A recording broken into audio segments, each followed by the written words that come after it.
One day, this guy was hit by a truck. After this event, he was reincarnated in another world, and God gave him a certain ability. The guy began to use this power to grow vegetables.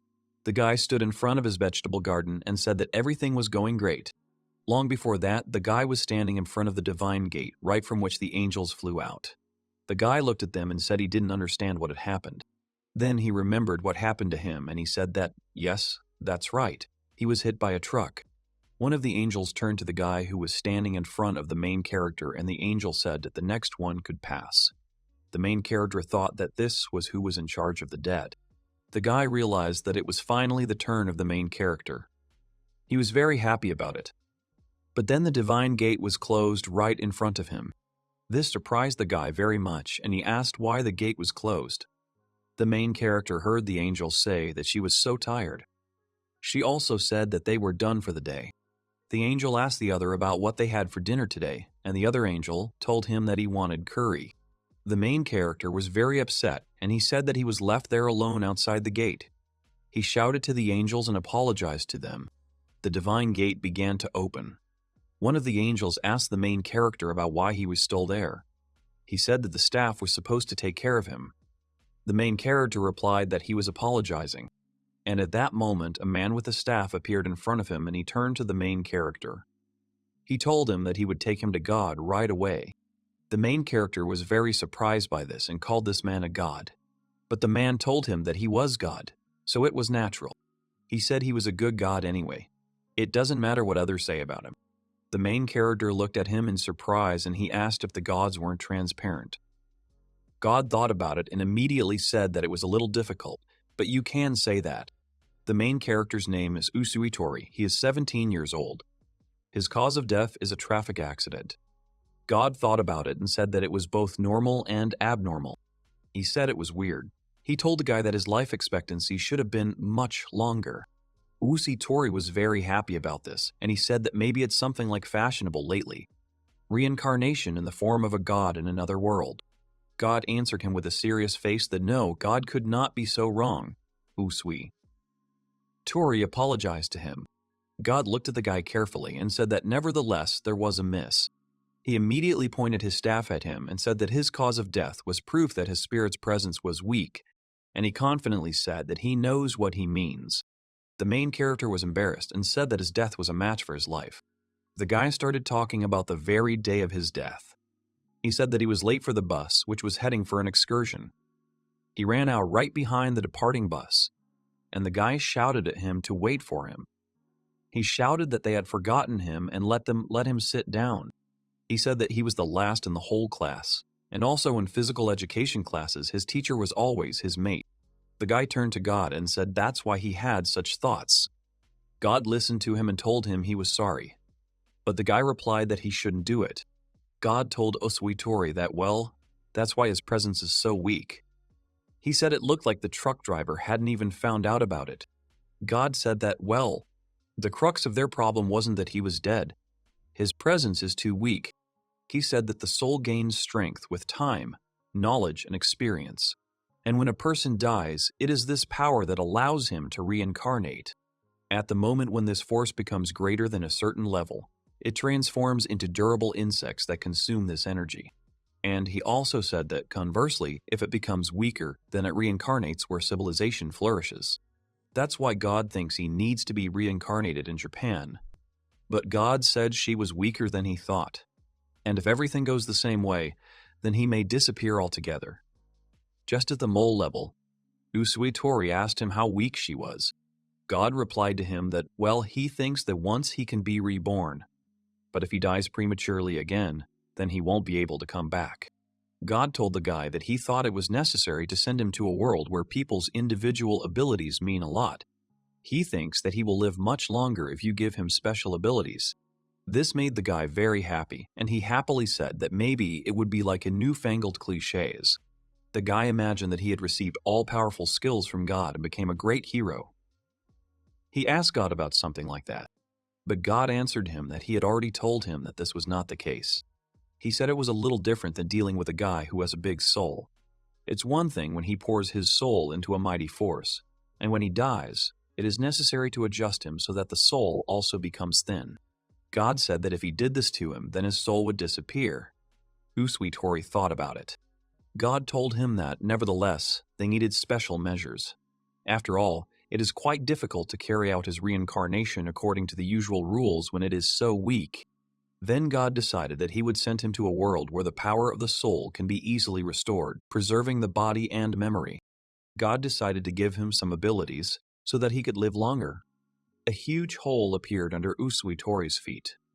The guy started falling in there, and he started screaming very loudly. And on his last journey, God wished him luck. After a while, the guy opens his eyes. He finds himself on a small hill next to the mill. The main character looked around slightly. Suddenly, a letter appeared in front of him. The guy picked it up and said that, "Oh, and this is a letter from God." He thought that it probably described the situation he was in. He began to read this letter. The guy read that this is a fantastic world of swords and magic. The abilities that God spoke about will come in 2 seconds. The guy thought for 2 seconds. He couldn't even strengthen his body, so he's just an ordinary kid. If he defeats the monsters in this world, then he can gain soul power and become stronger. Well, if he lives to be 80 years old, then he will be able to successfully reincarnate. They wished him good luck in the letter and wished him to live a long life. And he is also presented with the possibility of compensating for the absence of any force. From God, he is presented with food for 3 days, which will give him strength. Usui was very happy about this, and he happily said, "Oh, a special ability." He's been waiting for this for so long. He immediately got up from the ground and said, "Great." He put his hand forward and decided to try to summon the status command.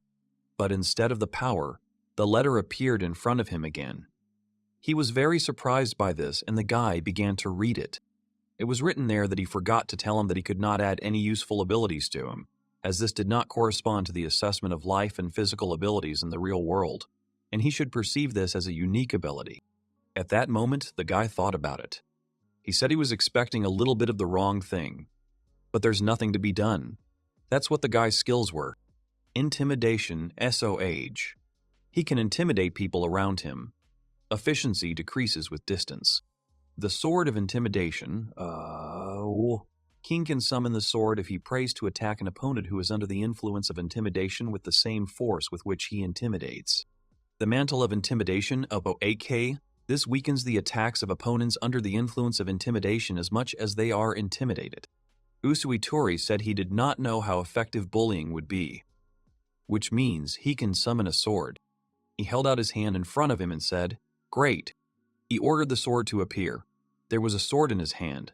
The guy was very surprised by this. And at the same moment, the guy raised the sword above himself. He said he thought it would be enough for him. And at the same moment, he started swinging his sword. Usui said, "That doesn't he look a little cool right now?" Suddenly, the guy noticed that someone appeared not far from him. It was a goblin that was standing right in front of him and preparing to attack. He immediately shouted, "Orhao, Egi!" Goblin. As the goblin began to approach him, Usui said that how could he forget that this was a world of magic and swords? And of course, there are goblins there. And at the same moment, the goblin jumped straight towards Usui in order to strike at him. This scared the guy very much, and he squeezed his whole body. Suddenly, the guy turned and looked at the goblin. Usui was very surprised that the goblin shrank and began to shake. The guy wondered what was wrong with him. He said that was really how his skills worked. And then he realized that this is what intimidation is. Usui said that God told him that if he killed a goblin, he would become stronger. And the guy immediately swung his sword at the goblin. But then his eyes filled with emotion and excitement.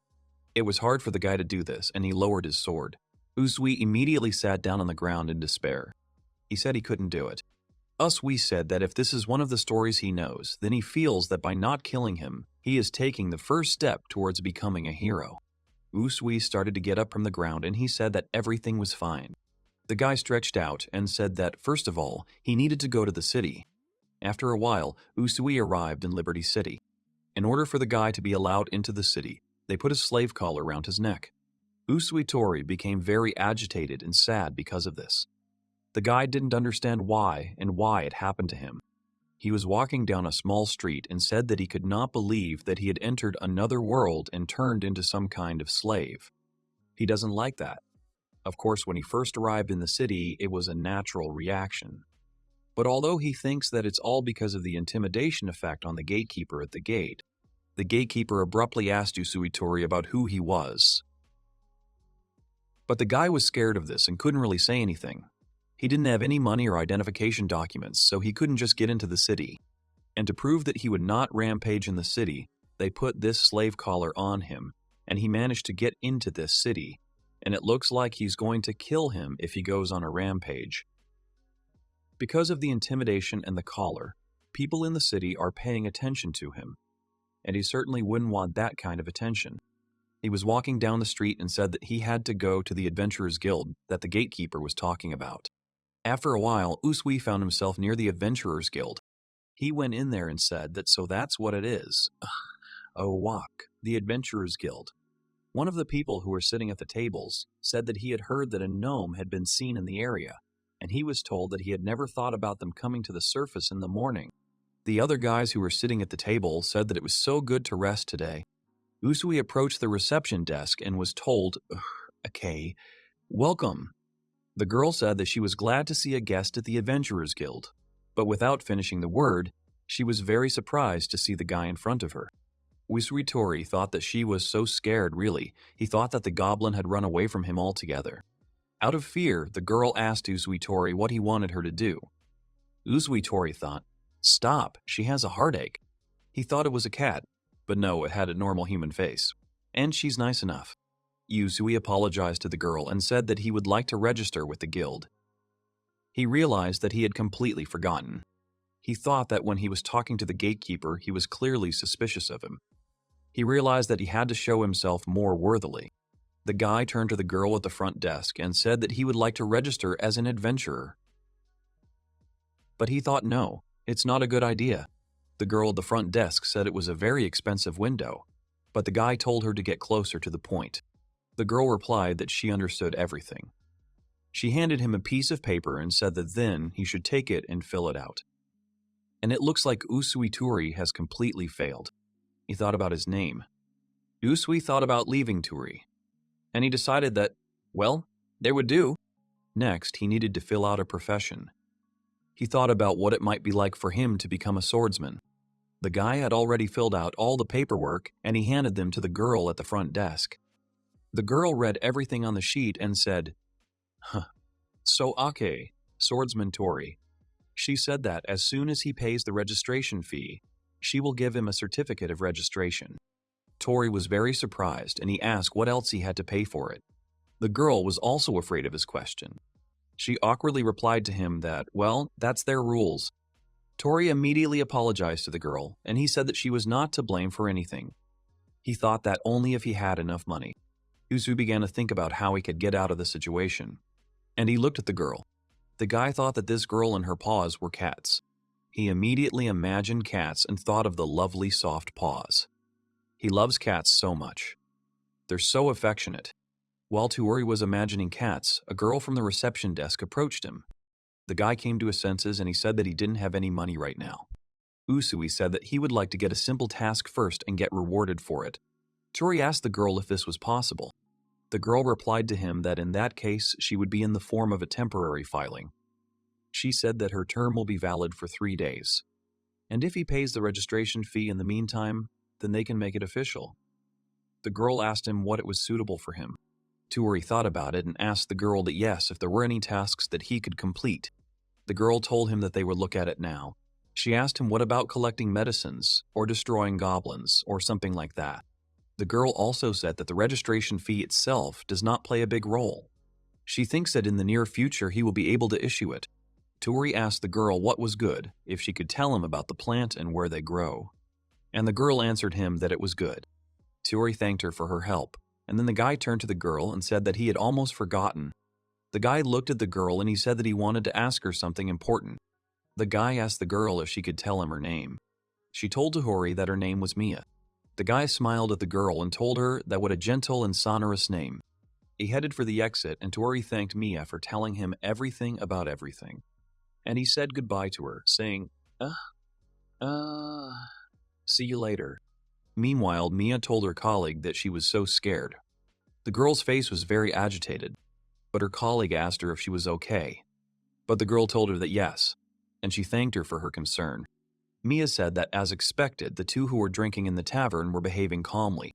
She said that quarreling with those who like to drink is a clear sign of self-destruction.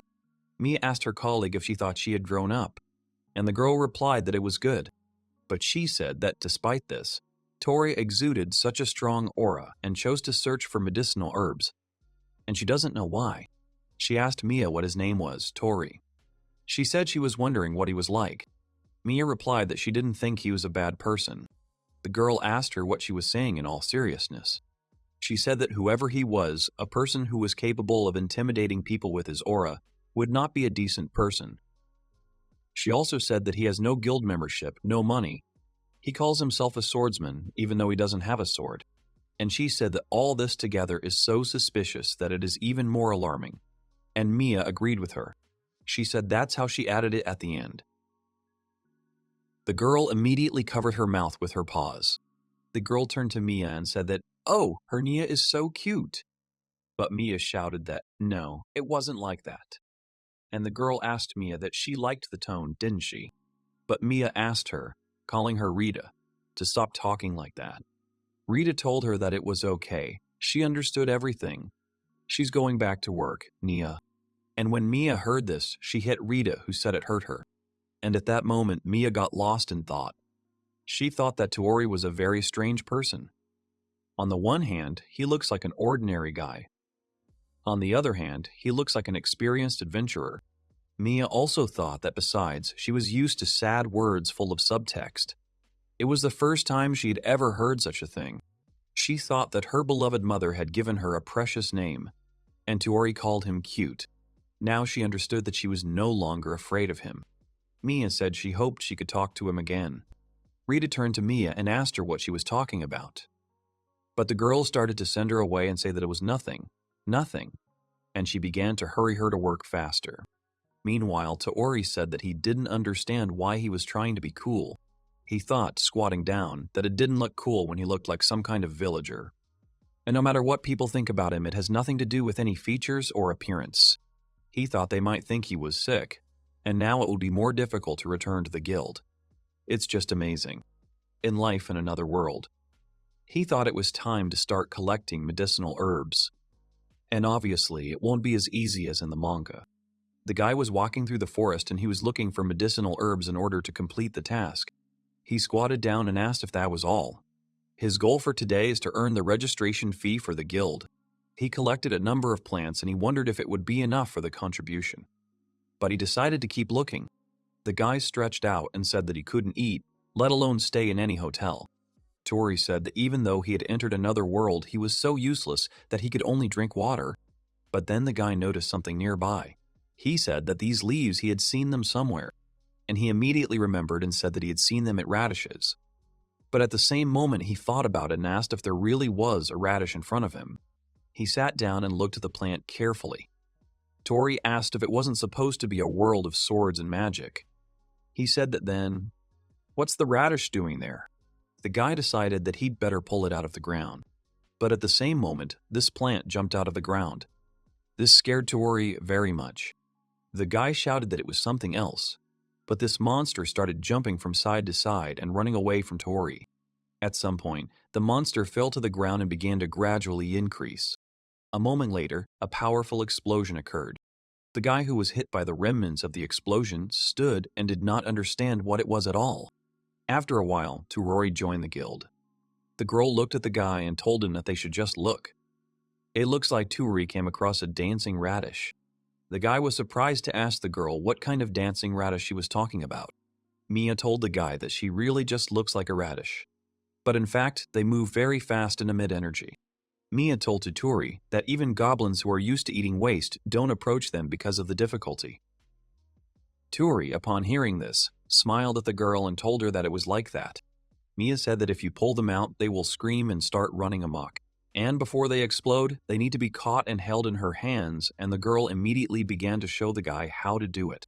She said that's it, and carefully cut them in half from bottom to top. At that time, the guy was looking at how the girl was showing it, and he thought it was cute.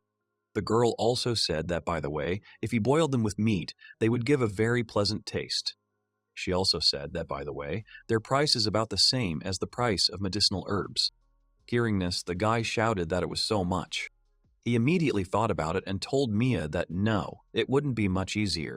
Mia said that they are really very difficult to collect, because if you miss the moment a little bit, they will explode. And the guy confirmed it and said it was true. But Mia said that, however, it's not that difficult for an experienced adventurer. She said that if they see them, they will certainly get them, as it is quite profitable. The guy thought about it again and said that he understood everything. Toru left the Adventurers Guild and he was thinking. The guy said that maybe he should do a dancing radish. And that day he spent in the simplest dwelling. The guy came up to a small house and said it was terrible. He ate a large bowl of watery soup to appease his hunger.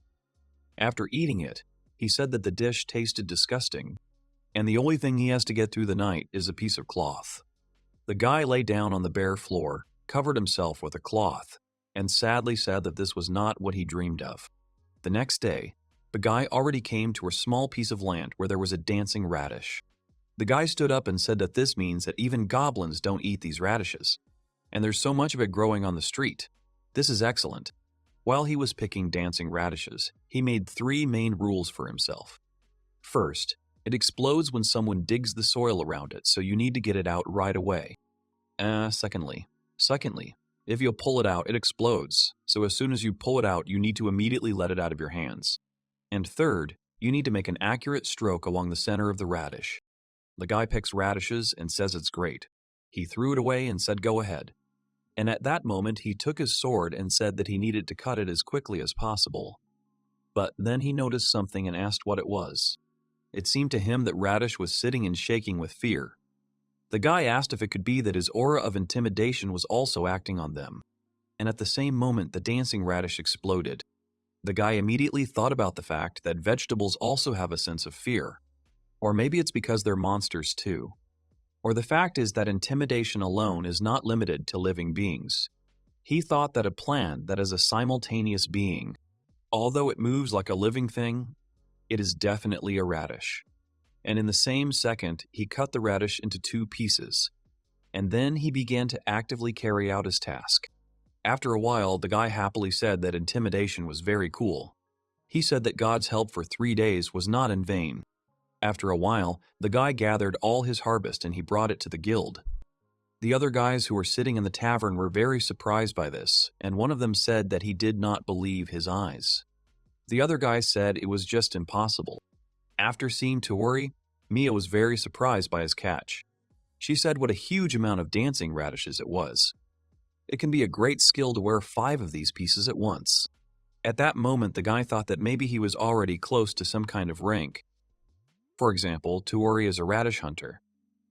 But he thought not. It sounds kind of silly. The girl with surprised eyes asked the guy about how it happened. The guy told her that he was just lucky. Mia replied that she understood the guy. She happily told him that it was still amazing. The guy looked at the girl and he thought about how cute she was. It definitely makes him happy. And at that moment, Mia turned to Toru to answer the question. The guy hesitated a little, and he immediately said that he would like to ask you to cash out these 3. Mia was very surprised by this, and she asked the guy about what he didn't have yet. The guy replied to her that he wanted to try to cook something for these 2. Mia replied to him that she understood everything, it was fine. Mia turned to Toru, and she told him that if he was going to stay at a hotel, he could give them to the owner. She said he would surely make a delicious dish for him. He should definitely like it. The guy listened to her and said that he understood the girl, and the guy was grateful to her for the advice. Toru smiled sweetly at the girl, handed the dancing radish, and said it was for her. The girl picked it up and asked in surprise what it really was for her. The guy happily said that she had said that she was quite unique, and he said that so he hoped that she and the guys would have a good time. The girl was very happy about this, and she thanked the guy for such a gift. After a while, Toru left the Adventurers Guild and came to the inn. He stood in front of the door to it and said that this was the hotel Mia was talking about. The guy walked around the building and saw a man there. He turned to the man and apologized for the trouble. He started talking about who he was, but then he saw the rough face of the man with the axe. and he immediately thought that he needed to be on full alert. The man immediately pointed his axe at the guy and asked him what he wanted there. It scared the guy very much.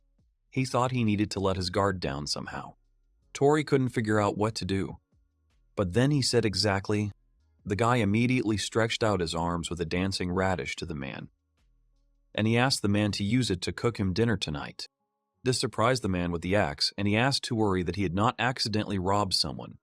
He said that if everything is so, then he is against it. But then a rumbling sound came from the guy's stomach.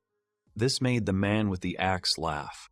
He told the guy that someone as stupid as him just couldn't be a thief. He asked Tori to wait a bit, and he would take care of it.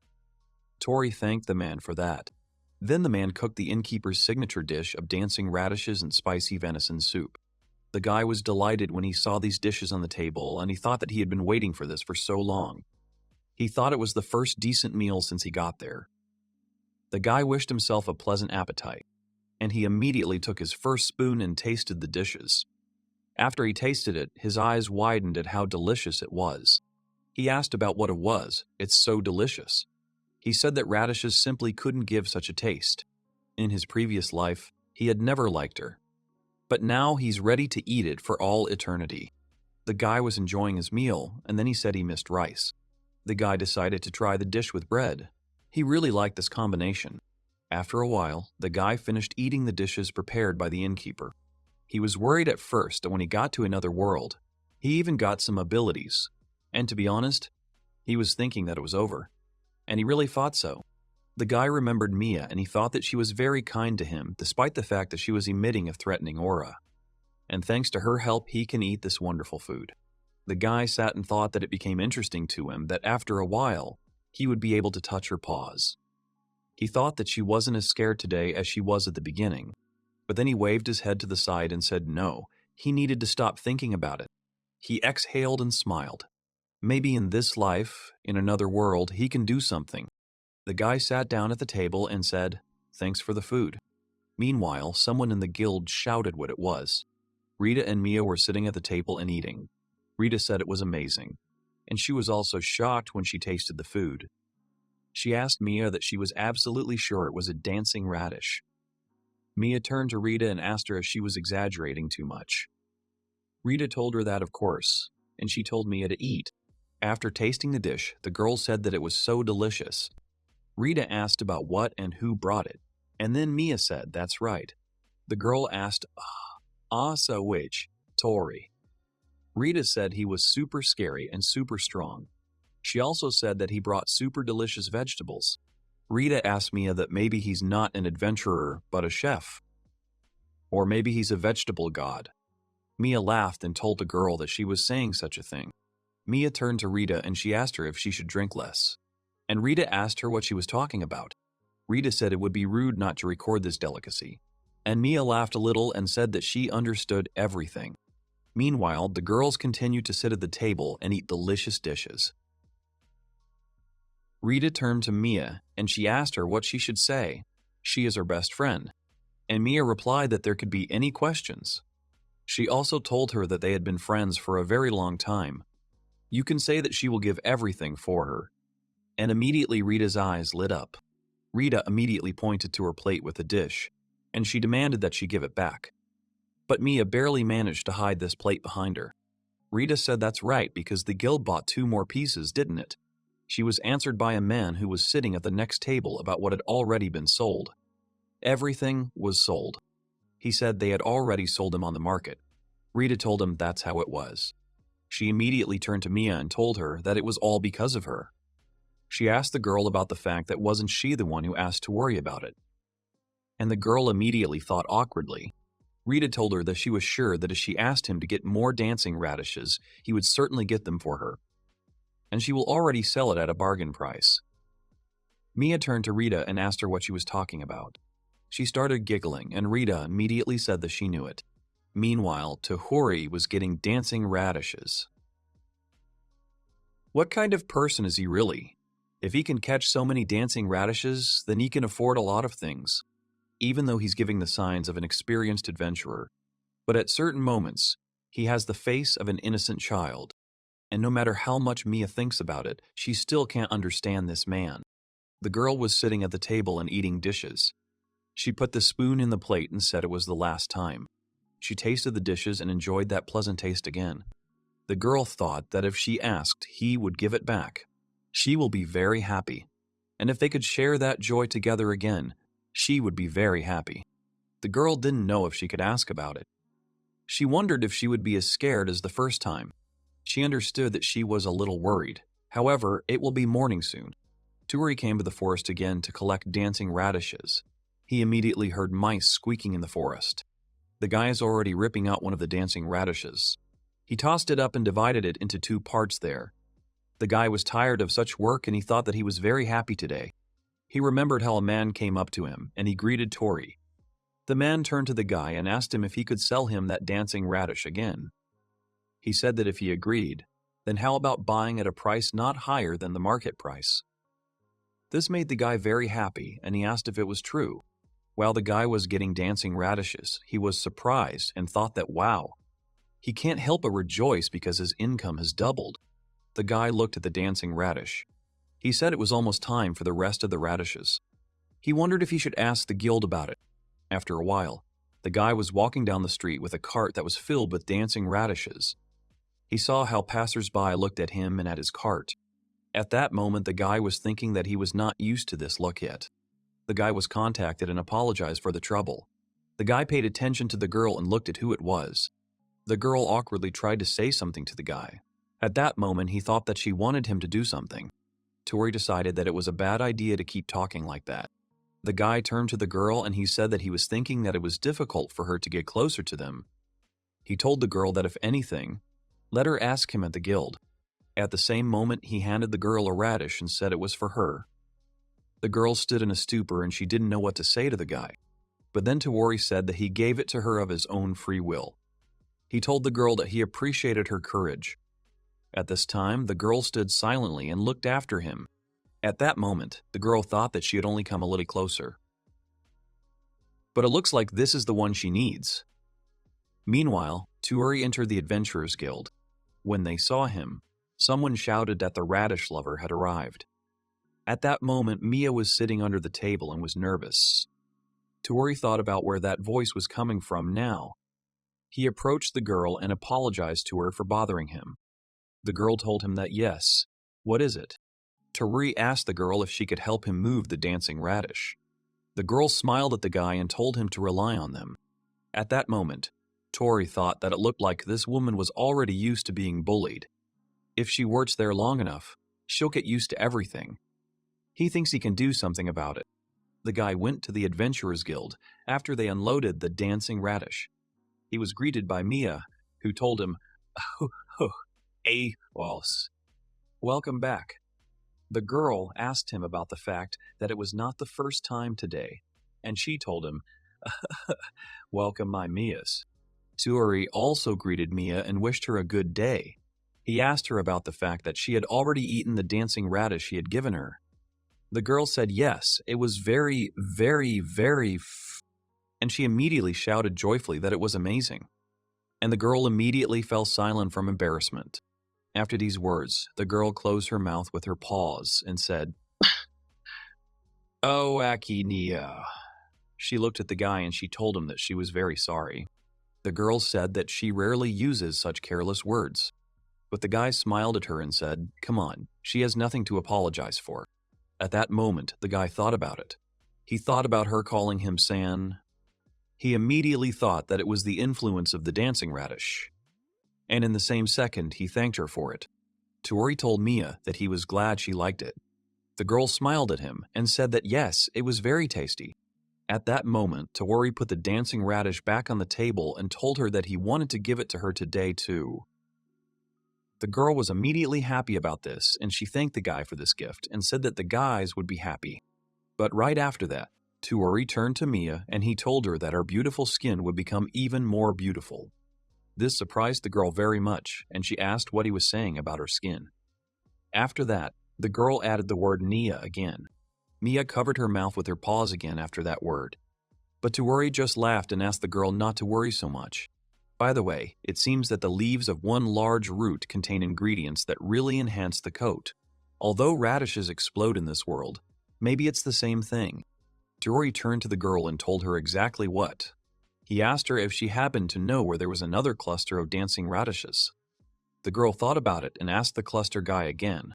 Mia waved her head and said she was sorry for that. She said that initially, when it occurred to her, everything was collected there. She also told the Tori that they had no other information. The guy listened to her and said that's how it was. The girl said that about it. She asked him if such tasks were not too difficult for him. She showed him a lot of papers with assignments, and she told the guy that they just have a lot of tasks for delivering dancing radishes. And the guy was very interested in it. The girl told Tawari that many people had found out that he had a delicious dancing radish. And Tawari replied to Mia that yes, it was not difficult for him. The girl told him that's how it was. At that moment, Tori thought that, as expected, with the current method of collection, it is difficult to ensure stable supplies. Tori asked the girl what about putting her down. The girl asked in surprise, Awa, and he, to plant. She told him that she had never heard of it, and she told him that then it was worth a try. Tori also told the girl that he needed to try his best. After a while, the guy left the guild and headed down a small street. He walked and thought about that in the first place. Why his dancing radish was so delicious. He thought that perhaps this could be due to intimidation. Tori wondered if it would still taste good if he bullied simple cultures. He immediately thought about it and said that he needed to ask the farmers for help. Realizing this, the guy immediately began to dance merrily and he said that it was great. He'll talk about it tomorrow. The next day, Tuori returned to the Adventurers Guild. He was met by Mia, who turned to the guy and said that there was a letter for him from a beautiful girl. This surprised the guy very much, and he said that it was good. Tori thanked Mia for giving him the letter. But then the guy looked at Mia and thought that since when has she also had an aura of intimidation? He thought that maybe he had done something wrong. Tori immediately unfolded the letter and began to read it. Mia turned to Tori. She said that the guild is definitely the link between adventurers and citizens. But still, it's just a place of work. And she immediately angrily asked him that he couldn't exchange love letters with people directly. But the guy calmly replied to her that no, it was just a job request. The girl started to get nervous, and she asked that a request was sent to him in the letter. The guy read the letter and he said it looked like it was from the same girl he had given a dancing radish to a few days ago. He said that it was indeed a very lucky coincidence. The girl awkwardly turned to the guy and she apologized to him. But the guy told her that he was okay. He said that then he would leave immediately, and Mia told him to come back. When the guy left the Adventurers Guild, the girl immediately hid her face and said that it was bad. It's bad, very bad. While the girl was sitting with her face covered, Rita came up to her. She turned to Mia and asked her about her attitude towards a strange guy. And he's jealous of their client, which is cool. She also said that a colleague who gives up on a few words is not cool. Mia tried to kick Rita out so that she would move away from her. At this point, Rita said that since it wasn't cool, she would give it to her. And the girl held out her hand to Mia, in which she held a dancing radish. Mia looked at the girl and she thanked her. But she immediately said with a sad face that, but still, she was a fool. At that moment, Tori was walking across the field and looking at a letter from a girl. He thought about wondering what Mia meant, and he immediately began to read the letter. He read that the content of the request is to improve the quality of vegetables. She wrote that she was impressed by his radish. She would really like him to help her improve the taste of vegetables in her field. The guy was very happy about it. He said how lucky it was. He gets the impression that God is intervening, setting things up. And then he realized that he also wanted an event to get along with Mia. He realized that he was too greedy. Turi approached the house and he said that he had finally found it. He went to the door, knocked and said that it was Turi and he had received a letter from her. The guy asked the hostess if she was at home, and at the same moment, the door of the house opened. The guy saw a girl who immediately apologized to him for making him wait. Tori told the girl that she was his client, and the girl immediately bent down in front of him and said that it was so. She apologized to the guy, but Tori told the girl that no, she had nothing to apologize for. People seem to have a hard time controlling themselves when he's around. The guy asked the girl if it was okay if he was at that distance, and the girl replied that she thanked him for his concern, but she said she thinks everything will be fine. The girl told the guy that this area used to be a farming village, but the city began to grow, and it became more difficult to cultivate the land and maintain water supplies. She said that most of the residents had moved to neighboring villages, and she wanted to leave herself. The girl said that her husband had passed away. Therefore, it has become even more difficult for her to support agriculture. She also said that at least she wants to keep at least this field. But she can't do anything on her own. She recently received a dancing radish from him, and that's why she decided to ask him for help. The guy listened to the girl and he told her that he understood everything.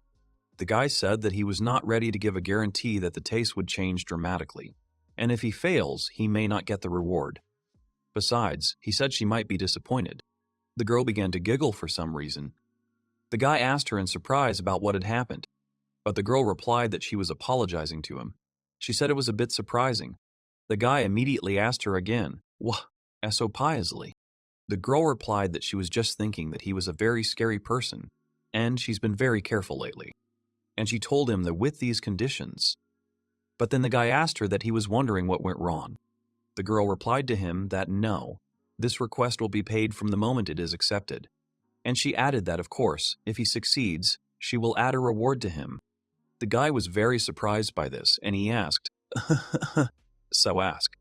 He said that, well, he was asking about the reward in case of failure. And the girl giggled again. At the same moment, she turned to the guy, and she asked him very strongly that he do everything possible so that she would pay him. She also said that, for her part, she would provide him with any possible help. The guy immediately agreed to it, and he said it was good. He thinks that if he succeeds, there won't be any problems. And he immediately turned to the girl and told her that then they would do everything in their power. And the girl answered him that yes, she was asking him. At the same moment, the guy squatted down and put out his hand. He said that it was fine, then he would try. And the girl agreed with him. He said it was clear that she had improved taste. Meanwhile, Toru tried and worked hard to improve the taste of the plants. At this time, the girl was carefully watching what he was doing. After a while, Toru told the girl that he was done. This surprised the girl very much, and she asked that they had already finished. The girl pulled out some carrots and she brought them home. The girl cut them and tasted them. Everything became clear on her face at once. The girl immediately said that it was delicious. The girl was enjoying a carrot, and at that moment Toru asked her what it was. The girl asked the guy about what he had done. And Toru immediately hesitated. He smiled at the girl and told her that it was a trade secret. The girl immediately asked him again, a trade secret. The guy immediately thought that in any case, he managed to check that if you intimidate the vegetables, they will taste better. He thought about what else he could do then. The guy realized that he had found a way to bully vegetables to improve the taste. First of all, he talks about carrots and potatoes. These are vegetables that are buried in the ground. They seem like a good target for intimidation. Tomatoes are next. Toru is going to work on him with 2 hands. And then condensing it all? He doesn't think the rest will be a problem.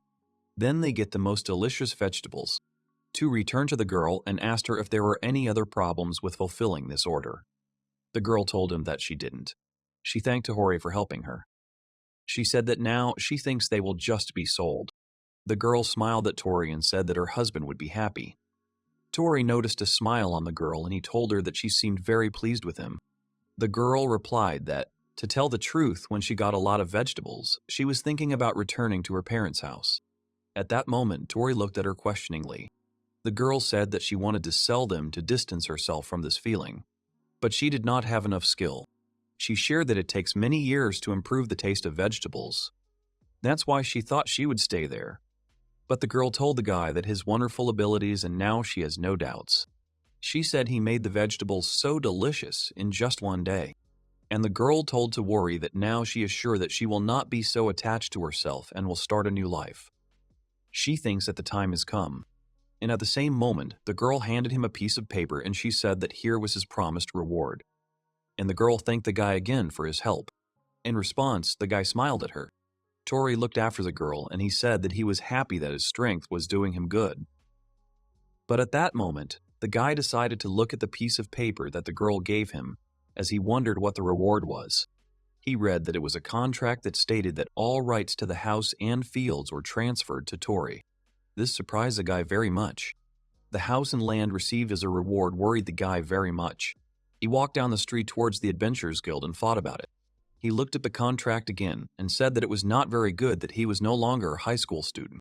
He tensed up and asked what was wrong. After a while, the guy entered the Adventurers Guild. He was greeted by Mia, who told him that welcome to the Adventurers Guild. And then she saw that Toru had come in. The guy apologized to the girl. Mia immediately asked him if he had done something wrong. She asked him if he might not have been able to complete the request. But the guy told her that wasn't the point. He told the girl that the request had been successfully completed. You can even tell him that with great success. He started to say that he had been given a reward for the task. But Mia interrupted him and asked him if it wasn't time for him to run. And the guy immediately replied that he didn't. He told her that she misunderstood him. The guy told Mia that she had paid him enough money, and without a doubt she fulfilled her end of the bargain. The guy awkwardly told her that she was just being a little generous.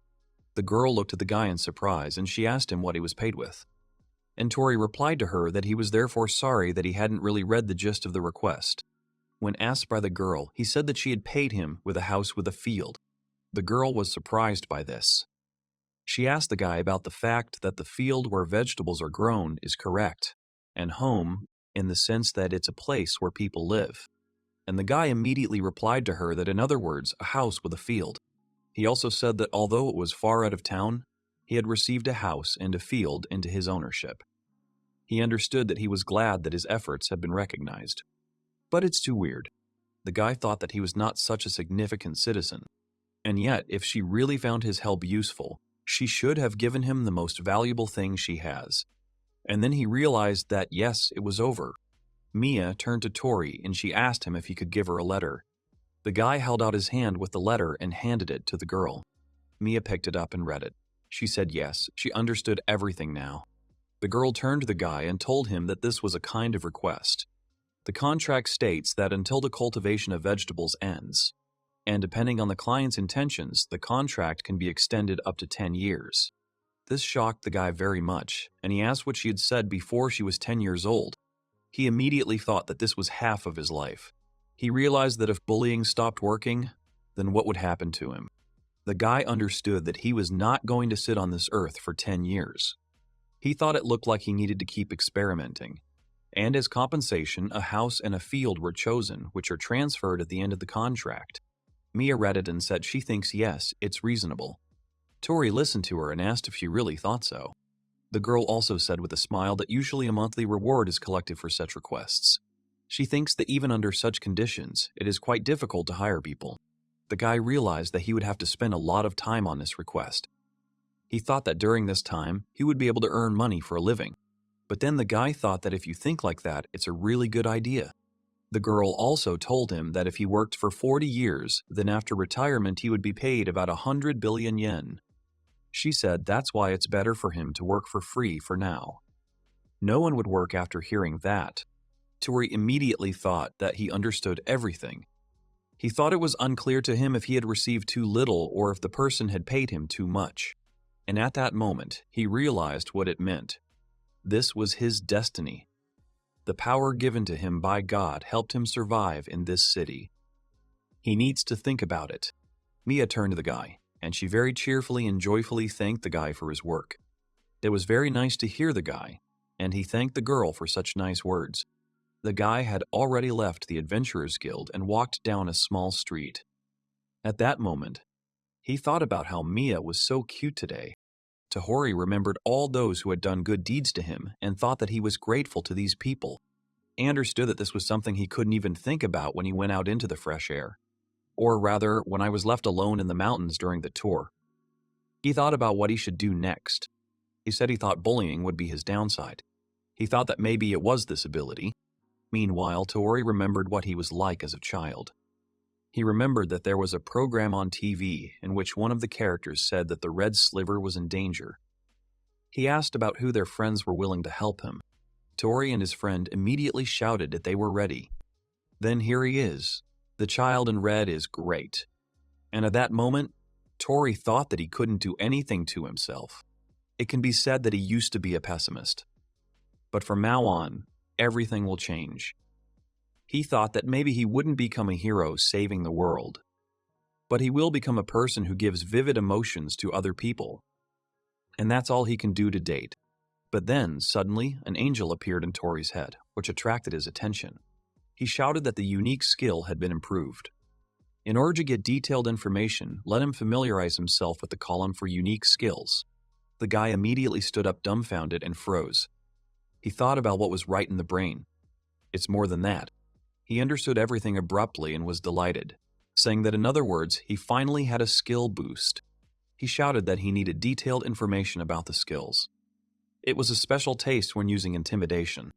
He had a frightening superior position, a complete collection of fear from intimidation. He understood that he could focus on bullying. Reduces incomplete intimidation.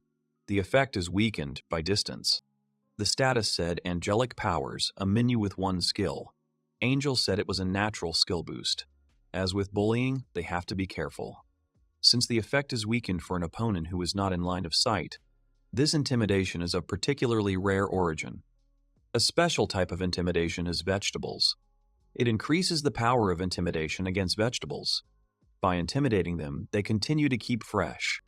The angel said he didn't know what that meant. He asked why freshness should be preserved during intimidation. Angel said that he had never seen such a unique skill. He also had a terrifyingly altered sword shape, a terrifying hoe. Tori thought about how he could intimidate the land by plowing it. Plants on the terrified earth will be able to grow faster. Meanwhile, the angel said that this is the first time I've used the sword of intimidation as a hoe. The angel asks that who even thinks that it is possible to intimidate the earth. He said that it remains only to bow to the wisdom of God who allowed such powers. There was also a skill pui, intimidating things. Intimidating clothes. It reduces the attacks of opponents who are affected by intimidation. The angel said that he can do his best because after training it increases his defense. And the guy, hearing all this, was pleased. He said that the intimidation effect would only work when he was looking at someone. He also said that it was true that when he lived in the hotel, people lived behind the wall. And if he had bullied them, he would have been kicked out by now. He also thought about it and said that intimidation when approaching. This means that he will be able to intimidate only the target he needs. It became interesting to him that if he continued to bully solely from himself, would he be able to reduce the aura around him? Tori thought about it, and he immediately got sad and said no, he didn't like it. He said vegetables, a hoe, and so on. Tori understood that he had become a real farmer. Tori said that although it was very convenient, he was afraid of his life path. He said he didn't want to get attached to it. He was thinking that if he had some kind of fatal blow, that he would be able to defeat monsters using momentum. A devastating and inimitable blow in its destruction. He said that all he had to do was dream a little. Tori also continued to read, and he said that God had told him that he would be able to strengthen himself with the power of his soul. Something like that. But then he realized that he did not see something strong or skillful in himself to enhance his status. He asked if he really had no choice but to kill monsters. He imagined himself furiously killing monsters. But at the same moment, the guy covered his face with his hand. He said he needed to think about it when he had the right moment. He said that not all people in this world should be soldiers or adventurers. He also said that there are many people who spend their lives not fighting. He thought that yes, that's right. Then it's time to sort out the main problems. The guy came to his new site and said that he had several useful, unique skills. He has a house with a field, but he has no choice but to grow vegetables. And at that moment, he decisively said that then he would grow vegetables. The most delicious vegetables. The guy has already started to build his plan. He thought about it and said that first he needed seeds and seedlings. He understood that he was able to bully vegetables even before he got the unique skills. He wondered if he could get some medicinal herbs if he couldn't do it with vegetables. He thought that if he used intimidation on medicinal herbs, was there any chance that they would become high quality? He thought that if he could turn them into metal, then he would be able to create a high-quality potion. Tori tuned in and said that everything was going great, so he decided to get down to business. The guy is already in the Adventurers Guild, and he said with a smile on his face that this is why he is going to start growing medicinal herbs and vegetables. He immediately asked if there were plants that gave value to vegetables. Mia listened to him attentively, and she asked him what it meant that he wanted to quit his job as an adventurer and become a farmer. The guy thought about it, and then it seemed to hit him. He shouted that he wasn't. He is an adventurer, and he will remain one. At that moment, he thought about what he was thinking about. He understood that if he became a farmer, there would be no reason for him to come to the Adventurers Guild. And this in turn means that he will no longer be able to see Mia. It was as if he began to calm himself down and repeat the same thing, that he was an adventurer, and he will definitely remain an adventurer. After a while, Mia turned to the guy, and she told him that there was one plant that was valuable. It's called that aquac poisonous weed. The guy immediately asked the girl again, aquac poisonous weed. Mia told him that even though it is called poisonous weed, it is not dangerous. She said it was used to kill various insects. And at that moment, the guy said that he needed to buy this poisonous herb. And then he went to the market for tomato seeds. Toru thought about how he couldn't speak properly because of his bullying. The guy turned to the guild master, who told the guy that it was him. He asked the guy what he was doing this time.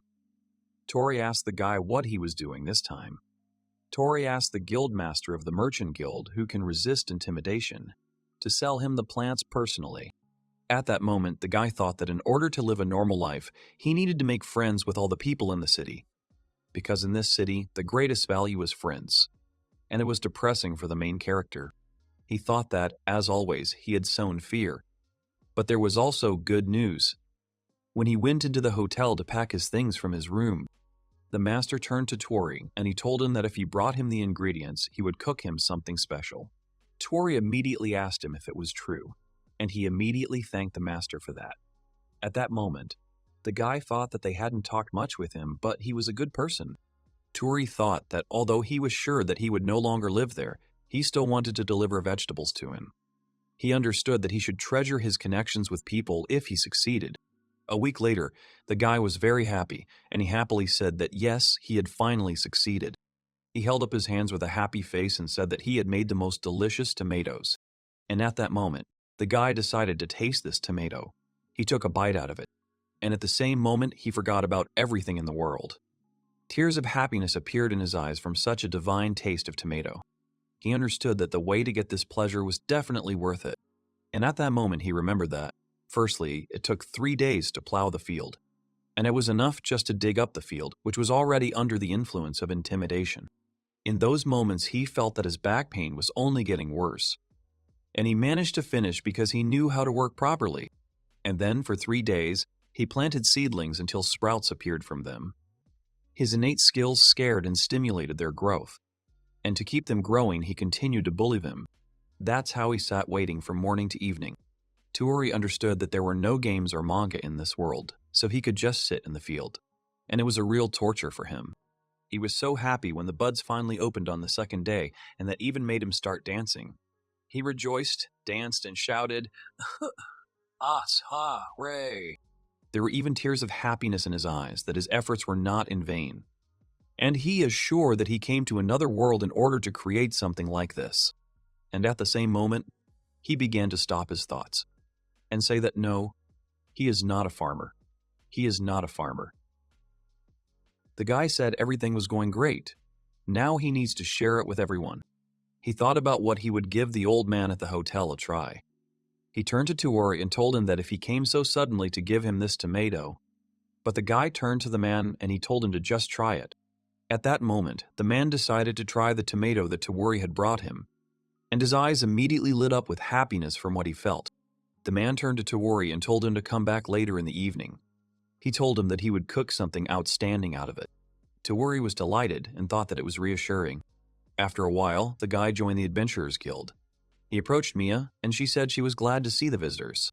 She turned to the guy and was surprised to ask him what he'd been doing for a week. In response to her question, the guy giggled a little. He handed the girl a plate of tomatoes and he told her that he was doing this. The girl, with surprise in her eyes, took one of the tomatoes in her paws and said, "A tomato."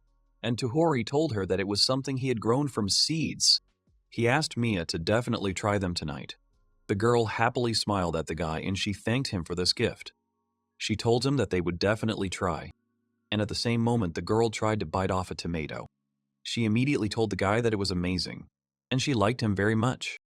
But at that moment, Rita came up to her and she turned to Mia. The girl told her to wait, and she said that they were actually working. Mia replied to her that she had already tried it. Mia told the guy that then they could have dinner together later, and the guy told her that it was great. The girl covered her eyes with her paws in embarrassment. Meanwhile, Mia turned to Turi and told him that he really tasted amazing. At that moment, the guy looked at the girl and told her that even if she agreed with it, it was really delicious, and he immediately said that then he would have to try to repeat this experience. He told the girls that he would bring them another one, and Mia immediately thanked the guy for it. At that moment, Rita took a tomato and she asked the guys about what it was and how it happened. The girl tasted a tomato and said that she should have expected such a thing from their vegetable god. She also added that he can make any vegetable delicious. Rita held out her hand with a plate of tomatoes and told Tori that it was really delicious, and she said she would take more. But at that moment, Mia turned to Rita and she told her to take her hands off.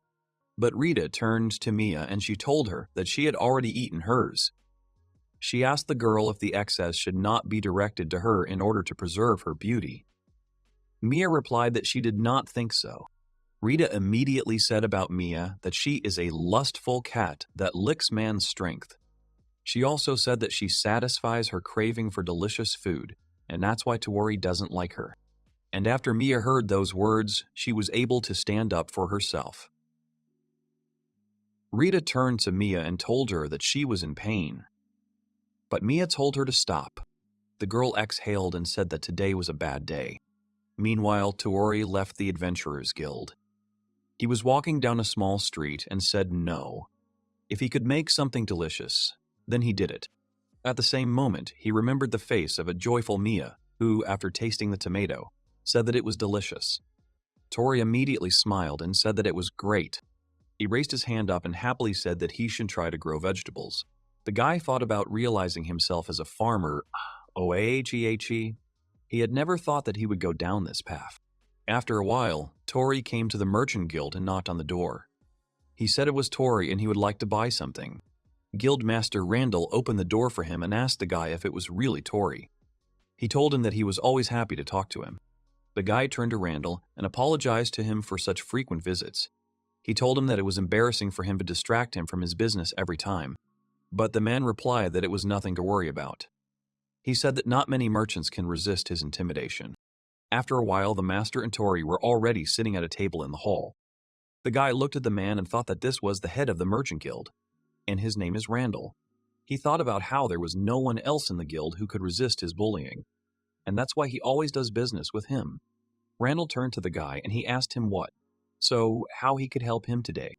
And at the same moment, Tori placed a basket of vegetables and herbs on his table, and he told Randall that he would like him to buy these vegetables and medicinal herbs from him. The man picked up one of the tomatoes, looked at it, and he thought about it. Randall told him that this time it was the highest quality vegetables. He also picked up a plant and asked Tori about the fact that medicinal herbs are poisonous. The guy replied to him that yes. He asked the man if he could buy that too. And Randall immediately thought about it. But after a couple of seconds, the man replied to the guy that he was very sorry. He said he couldn't buy poison grass. This surprised Tori very much, and he looked at the man questioningly. The man said that the poison that is in it, it is very dangerous. And if he spreads this herb, then the guards can take him away. The guy immediately asked in a surprised voice which guard he was talking about. The man said he would recommend that he get rid of her as soon as possible. And at that moment, Tori thought that maybe it was because of the intimidation effect. And he realized that it sounded very scary, but he immediately wondered if he would be okay if he touched her with his bare hands. After a while, the master brought the guy his order and he told him that these were the seeds he had ordered. The guy immediately started counting them and he thanked him for it. He also said that he apologizes once again for bothering him. The master turned to Tori and told him that he was one of his most important clients, and he also said that no one else matters as much as he does. These words made the guy very pleased and he smiled at the master. Tori immediately thought that he couldn't believe that someone was dealing with him, and he also thought that Randall was really a wonderful person. After a while, the guy did all his business and he left the Merchant Guild. He turned to Randall, thanked him for everything, and said goodbye to him. The man watched him go and sat down on a chair. He exhaled and took the adventurer Tori's card. The very first information that came about him was that he was emitting waves of intimidation, and this causes him great concern. But he doesn't even flaunt his authority. He only collects medicinal herbs and dancing radishes. There were a lot of excesses related to intimidation. But he never showed violence and always behaved calmly. And he doesn't understand it. And if he can get a dancing radish so easily, then that means he's good at it. So if we talk about the aura of a strong person, then he has all his reasons for this. At that moment, the man thought about what was the reason for his intimidation of everyone around him. If he intimidates against his will, and maybe it's the result of some kind of magical tool. He thought about it and said that, or maybe it was a curse, but he said that whatever it was, he didn't have enough information yet. But he will be able to contact him and find out what he needs. But he thought he was too old for that. And these are vegetables that represent the unique nature of the adventurer Toru. He brought vegetables and herbs of the highest class. The vegetables are of a quality that cannot be found in the markets. This usually doesn't apply to the common class, but it is the level of court chefs. And the most important thing is that these vegetables are really delicious. These herbs also deserve special attention. Meanwhile, Randall was sitting in the study and thought that if they used only his herbs as materials, then this could be considered the best restorative medicine. And as an extreme of all this, poisonous grass. He thought that even if the most skilled adventurers took care of her, Randall was told that this only promises problems. And judging by the way he reacted, it won't be a problem, but he needs to be more careful from now on. Randall thought about how he had improved the quality of the plants, at the same time considering his ability to work with dancing radishes and the previous owner of the field. It doesn't matter if it's effective or not. It is likely that he is involved in the final harvest, and if he uses any technology or tools, he would like to buy them at all costs. He realized that he had to be patient. Now is the time for him to gain his trust. Randall looked at the delicious tomatoes again. He picked up one of them and took another bite. Randall immediately felt a wonderful taste of tomato, and then he realized that he had to wait a little longer. He thought that it was not good to dig into incomplete information and draw conclusions from it. Merchants are those who calculate the steps, and they don't make them themselves. And besides, it would be a shame for him not to get the opportunity to eat this tomato. And he thought that perhaps he would eat another one. Meanwhile, Toru was working in his garden. The guy thought that he had received the seeds and had already sown them. He did it instead of the poisonous grass. The guy is very tired of this kind of work. He looked at his beds and said that it was good. He asked how it happened. He realized that he had read stories about entire fields of cannabis in Japan, and as soon as it was revealed, there was a real uproar. A man looked at his plants and thought about how big he was. But then the police drove up to him and told him that they were taking it away. Toru thought that it would probably have a negative effect on other plants.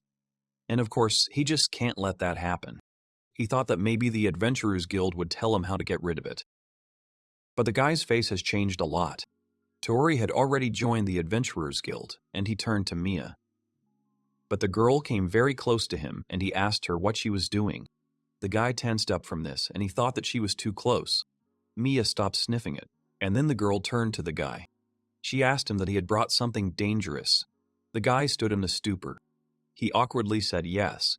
He told the girl that he would like to ask her to teach him how to get rid of the poisonous grass that he had grown. Mia shouted, "Poisonous grass!" The guy replied to the girl that Randall from the Merchant Guild advised him to get rid of her, and the girl answered him that she understood everything. She told Toru that it was she who had advised him earlier to try to raise her. And she also said that since he grows vegetables, she thought he could improve her quality as well. And Mia told the guy, pointing to the poisonous herb, that then they would buy it from him. She apologized to Toru and told him that she hoped he wouldn't grow it in the future. The guy smiled at the girl and thanked her for her help in return. Toru told the girl that he would be careful from now on. He thought about how glad he was that he had managed to get rid of it. And when he finished picking the grass and had already gone home, he felt the gaze of people on him. He thought about the dancing radish last time. This time it was a poisonous herb. And so it turns out that he received a concentration of poison. He thought about what kind of failure it was. The guy thought that he had entered another world and all the names he had received were somehow related to vegetables. He was enjoying nature in his garden and thought about tomorrow and the day after tomorrow and day after day. He realized that it was starting to get boring since he was sitting idle every day. But this is the most effective way to spend the day doing nothing. Toru thought about it. He said that, first of all, doesn't he need to achieve great efficiency? And if you intimidate on a daily basis, you can harvest in a week. And if he intimidates them a little bit every day, then he will be able to harvest the whole crop in 1-2 months. Toru stood up in his garden and shouted that he was free, and he can live the way he likes, and also not to play the role of a scarecrow. He realized that he had entered a fantasy world, and it's a waste of time to grow vegetables until old age. He realized that he could go on an adventure and can also explore. He can visit many places and meet countless people, and now it's time to go around the whole world. Meanwhile, Toru was passing to a small area and he came across a large stone and a river next to it. He looked at the water, saw some fish there, and said that, "Oh, how many?" The guy was delighted and said it was great. And in the next second, he had already begun to use his intimidation ability towards the fish in the river. The fish began to surface. The guy was very surprised by this and said, "Wow." After a while, he had already lit a fire in order to cook the fish and eat it. He said it was great that it happened like that, and he didn't even have a fishing rod. He sat by the campfire and said that's what bullying means. After a couple of minutes, he took one of the cooked fish, wished himself a pleasant appetite, and began to eat it. He proudly said that this is what the unknown world is. For a while, the guy was happy about this, but after a moment, he lowered his head and said that he did not have the strength to go any further. And it looks like he's going to have to go back and keep growing vegetables. He thought that only gods and crooks can do what they want, and small people like him. Toru looked at the fish and said, "Bloody hard, tastes like an eraser." Toru began to look at the fish carefully, and he said that it was as if only the bad parts of the fish had shrunk. And then he thought about it. Toru asked how they had shrunk. After a while, the battle against intimidation continued. Toru needed to catch fish, process it, and continue on a new way. But he soon got used to it, and only because of this, he added another dish to his diet. Toru was enjoying the delicious fish, and he thought that his goal was to make delicious fish. He wondered if it was possible that this was also an intimidation effect. And then the guy remembered that if he intimidates something, it becomes delicious. But then he thought about it and said that although, of course, maybe he misunderstood something, and so the guy started eating fish. But after that, he thought about it. He thought about how he couldn't just give it up, and he realized that he needed to keep bullying. But after a while, he said that he couldn't help himself.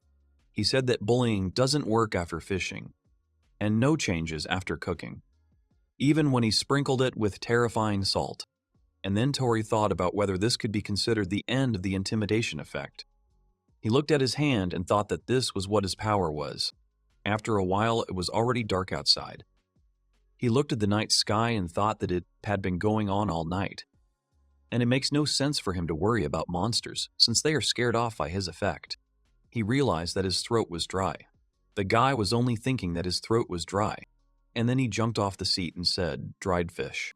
After a while, Toru came to the dried fish shop and he turned to the master. He asked him to teach him how to dry fish. He told him what he really needed. And the master replied to him that, of course. He was already standing at the table with a knife in his hands and a fish on the board. He asked about the fact that he needed to cut the fish this way. After a while, the guy managed to dry a few fish, and so he got an incredibly delicious dried fish. He said that along with charcoal, which he bought specifically for this purpose. He worked so hard all night that he didn't sleep. This barbecue is made from a converted flower pot, a fan made of paper and tree branches. He sat next to it and realized that it was quite atmospheric. After a while, he had it ready. He took the fish in his hands and said that he was hot. And then he realized that it was also Japanese. He smiled and said that it was simply impossible for him to believe it. He understood that yes, he was hallucinating his favorite white rice. And it's the blood of a real Japanese that screams in him. And so he made bread for himself instead. He tried it and said that, of course, he had never understood this combination. And he also thought it was not bad, however. And it's definitely a success. He thought about what was happening. He should intimidate well during drying. And it should be as delicious as dried meat or bacon. He imagined beautiful and delicious dishes in his head, and after that he said, "Well, It's not harmful to dream. But then he stopped his thoughts and said that no, no, and no again. He confidently said that he had already decided that he would go on a journey.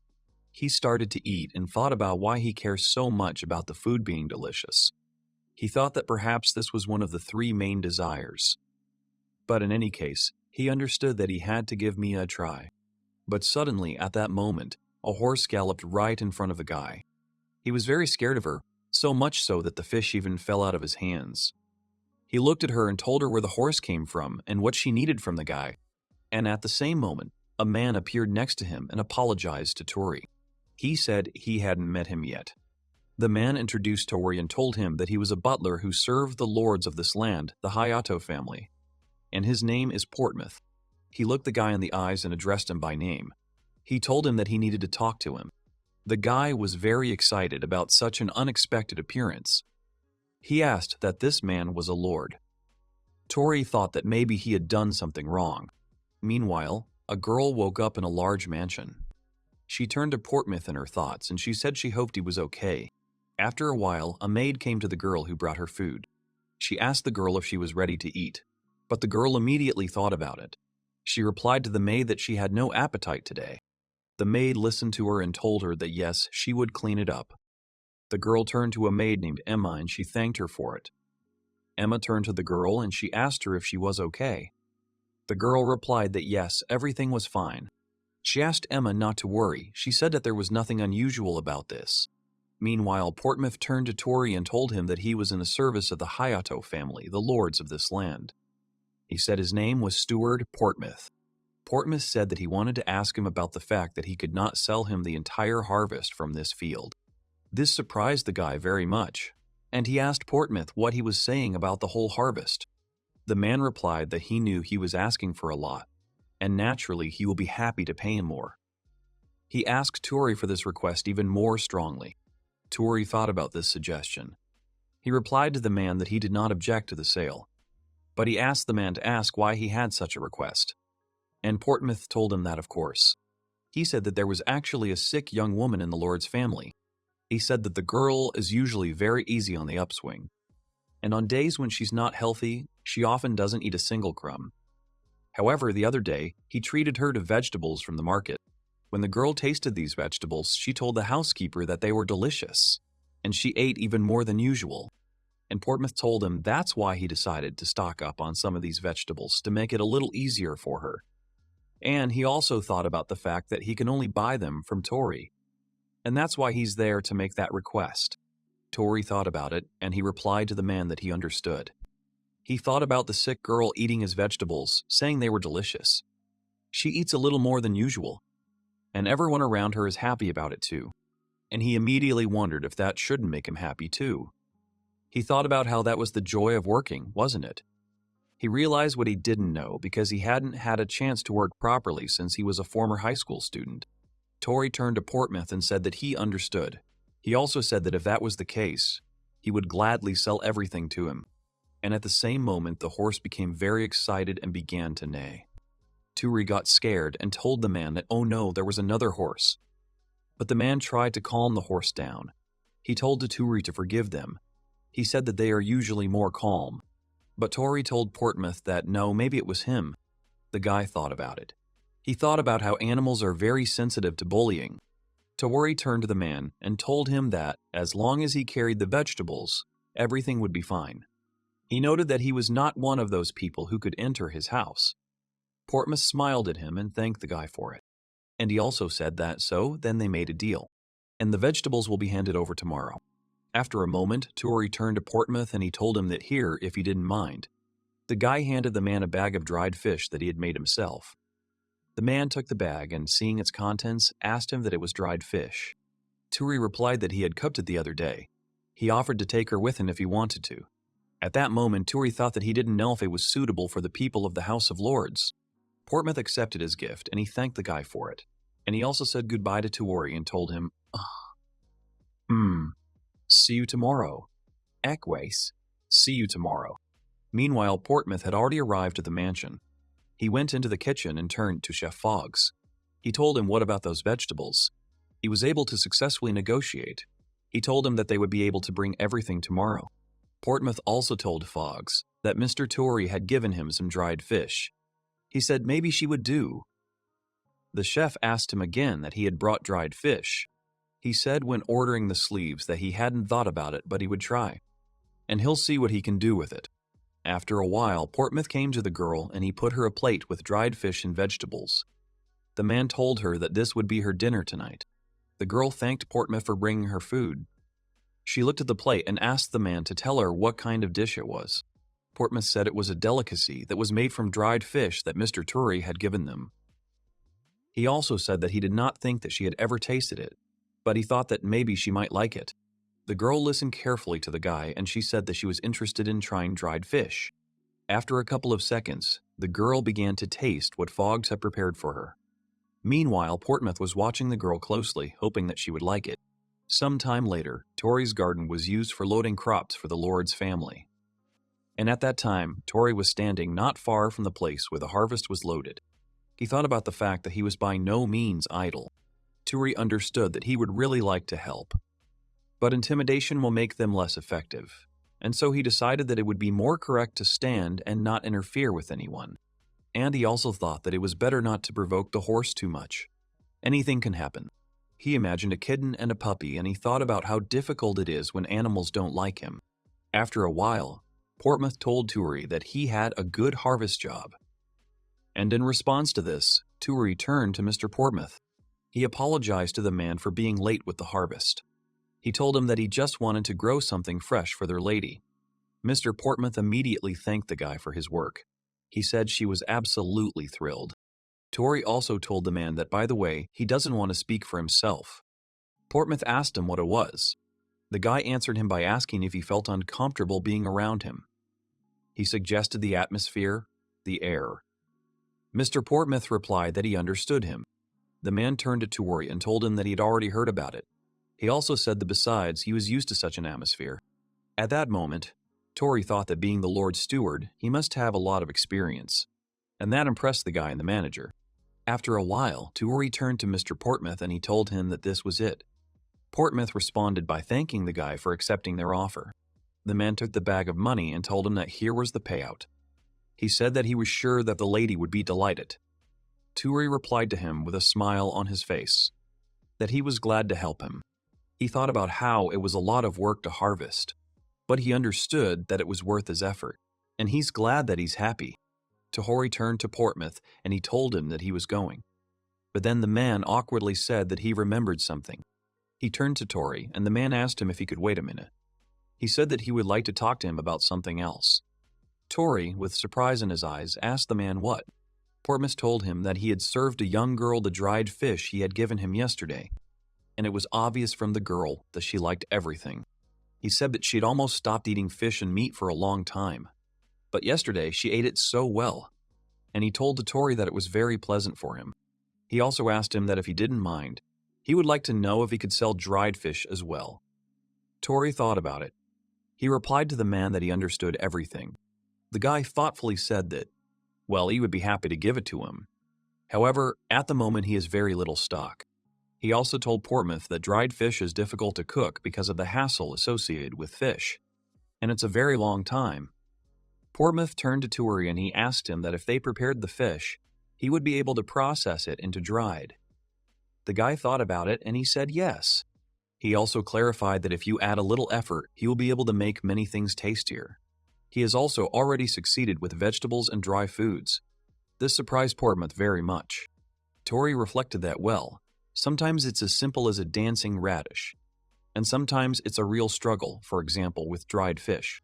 Portmouth asked Tory if that was the case, if he could come to them once. This surprised Tory very much. Portmouth said that there he would be able to work with their chef to improve the taste of the dishes. He is ready to offer him a reasonable reward. Tory thought about it. He said that as far as he understood, there was nothing wrong with going. And then the guy noticed that the horse was not calm at all. He thought about how it scared him a little. Tory turned to Portmouth and he told him he was sorry. He asked the man if there would be a lot of problems if he went there like that. He also said that he did not know how much effort he would have to put in. And he also doesn't know how well he will be received. But Portmouth told him no. As he had already told him, he would be able to talk to their chef on equal terms. Portmouth also added that he had been through a lot. He is confident that he will be able to withstand his presence. Toru thought about what kind of person he was who had been through a lot. Portmouth contacted Toru, and he told him that of course he could also try to meet with the Lord's family. And he asked the guy about what he still doesn't understand. He doesn't want it. The guy thought about it. He told him that yes, he was sure that he would make a mess of it. And he also said that if it wasn't too rude, then he would prefer not to meet with them. But then he said that if you think about it, then no, it's very rude, isn't it? Portmouth smiled and told the guy that he seemed to be going through a difficult time. After all, they would give him a reward just for coming. And if the food turns out to be delicious, then they will give him an additional reward. Toru realized that he had received an offer that could only benefit him, and he went to the Lord's house with the butler. Sometime later, they arrived at the Hayato family's residence. Toru walked inside and, seeing everything around, thought about what kind of house it was. At that moment, Mr. Portmouth turned to him and he invited him to go with him. A man and a guy went into the kitchen. Portmouth turned to Chief Foggs, apologized to him for interrupting him from the cooking process. And immediately Chief Foggs turned to him and he asked Portmouth about what was going on there. He noticed Toru, who was looking at the boss in surprise. He pointed a knife at him and he asked Toru who the hell he was. He thought about just letting him come to him. Portmouth turned to Chief Foggs and he told him that this was Toru. He was a vegetable farmer. Chief Foggs immediately asked again that he himself deals with vegetables. And he shook the guy's hand and asked what it meant. That's who he was. The best farmer in the world. The boss said he was Foggs, and it was nice to meet him.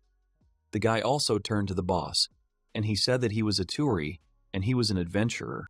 Toru thought that if this house is big, then the cook's biceps should be big too.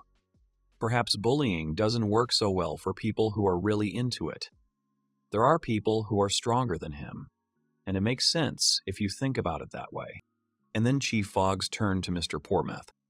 He asked him why he had brought Toru there. He asked that apparently he wasn't exactly a guest, right? And Mr. Portmouth agreed. He said that he asked him to come there today to improve the taste of their food. Master Toru has the opportunity to do this. He said that yesterday's dried fish was also made possible by Master Toru. Chief Foggs turned to Toru and asked him that he had cooked this fish. He praised him and hugged him by the shoulders, and also said that it was amazing. The guy looked awkwardly at the boss and timidly thanked him for the compliment. Toru suggested that Chief Foggs experiment with meat. He asked him if there was any meat that he planned to use for cooking. And the boss replied that, yes, he would show it now. So Chief Foggs shows him the meat and asks Toru what about it. The guy asked the man if it was an ordinary one that he would eat. He said it takes a certain amount of courage to process it from scratch. And Chief Foggs asked him, fork. That's how. He asked the guy what about it. He told him that it was for the dining table. At that moment, Toru thought that it was more frozen and delicious. And he realized that yes, he could see. He thought about the fact that fatty meat is expensive today because of advanced canning technologies. But it's cheap there. He also heard that during the Edo period, Otaro po, S-A-A-A, fatty tuna Otaro po, was also thrown away. The cooks thought it was such a waste. Toru thanked Chief Foggs and he told him that then they would try to do it. After a while, Chief Foggs told Toru that he had sliced it the way he said, and Toru thanked him for that. He put his hands up to the plates and said, okay, then he's going to put different pressure on each plate. The guy closed his eyes. He thought that maybe because he had made so many dried fish in the lake, he had gained some understanding of the inner workings of his ability. He had an internal image of meat. And so Chief Foggs was looking at what Toru was doing, and he asked him if it would really work. The guy replied to him that yes, he thinks so, maybe. The boss said it was a little difficult, but it was certainly better than nothing. He tried what worked, and the boss asked how the hell it worked. Toru tried it too, and he said that, well, the muzzle fibers had atrophied. He said that this one smells a little like fish, but the texture is pleasant. He said that he would adjust it all accordingly soon. And the boss also said that, oh yes, he would prepare everything. Meanwhile, several hours of trial and error have passed, and it's time for grilled meat. The boss began to try what had turned out. And then his eyes got bigger, it tasted like that. He immediately began to grow his arm muscles. And the boss liked it. Chief Fogg showed the guy his grown muscles and he said it was a success. And Tori was also happy about this and agreed with the chief. Foggs praised the guy for that and he told him he was doing great. And that's what he calls a working day. Tori was happy about it too, and he said that he had done it. Chef Foggs turned to Tori and he suggested that they start the dish for the gentleman, and the guy agreed with him. Chief Foggs said then, let him leave it to him. He added, referring to Tori, that he had brought out the best in these ingredients, and if he did not cook as well as possible, he would lose the reputation of the Hayato family's personal chef. The cook started cooking, and at that time, Tori thought that his work there was finished. He thought that he didn't want his fear to interfere with cooking. Tori turned to Chief Foggs and he told him that too, he was going to leave now. The guy had just started to leave, but at the same time, the boss grabbed him by the jacket and told him to wait. But Tori asked him about what had happened. He said there was nothing else he could do. But then Chief Foggs pulled him closer to him and said that he meant it. This dish is his joint work with him. He said it was a masterpiece that none of them could do without. He will be there to see how it is done, and he will give it to the Lord and Lady. He said it was the most delicious thing they would try. And it is this dish that they will be doing today. And at that moment, Tori looked at the chief and he addressed him by name. The guy thought at that moment that big biceps mean a lot of responsibility. The guy told him that he understood, and the boss told him that it was good. Then let them start cooking. After a while, Portmouth came to the girl and he turned to her. The man told her that he had brought her lunch today. The girl saw that she had been served beef legs with orange sauce and sherry vinegar, which were prepared jointly by Tori and Foggs. The girl looked at the dish and she said that it smells great. And at the same moment, the girl began to eat this dish. She immediately bulged her eyes with such pleasure. The girl told Portmouth that it was delicious. The girl turned to Portmouth and she asked him if it could be meat. The man replied to her that yes. Today's meat was processed by Mr. Tori.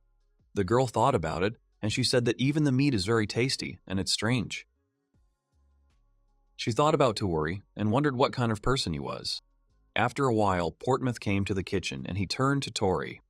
The man told him that the gentleman wanted to thank him personally, and this surprised the guy very much. At that moment, Chief Foggs approached him and told him that he had done it, and this time he succeeded. The guy awkwardly replied to them that, well, it was a great honor for him, but he's afraid they have a lot of problems. Portmouth replied to the guy that the Lord had invited him, and he explained the whole situation.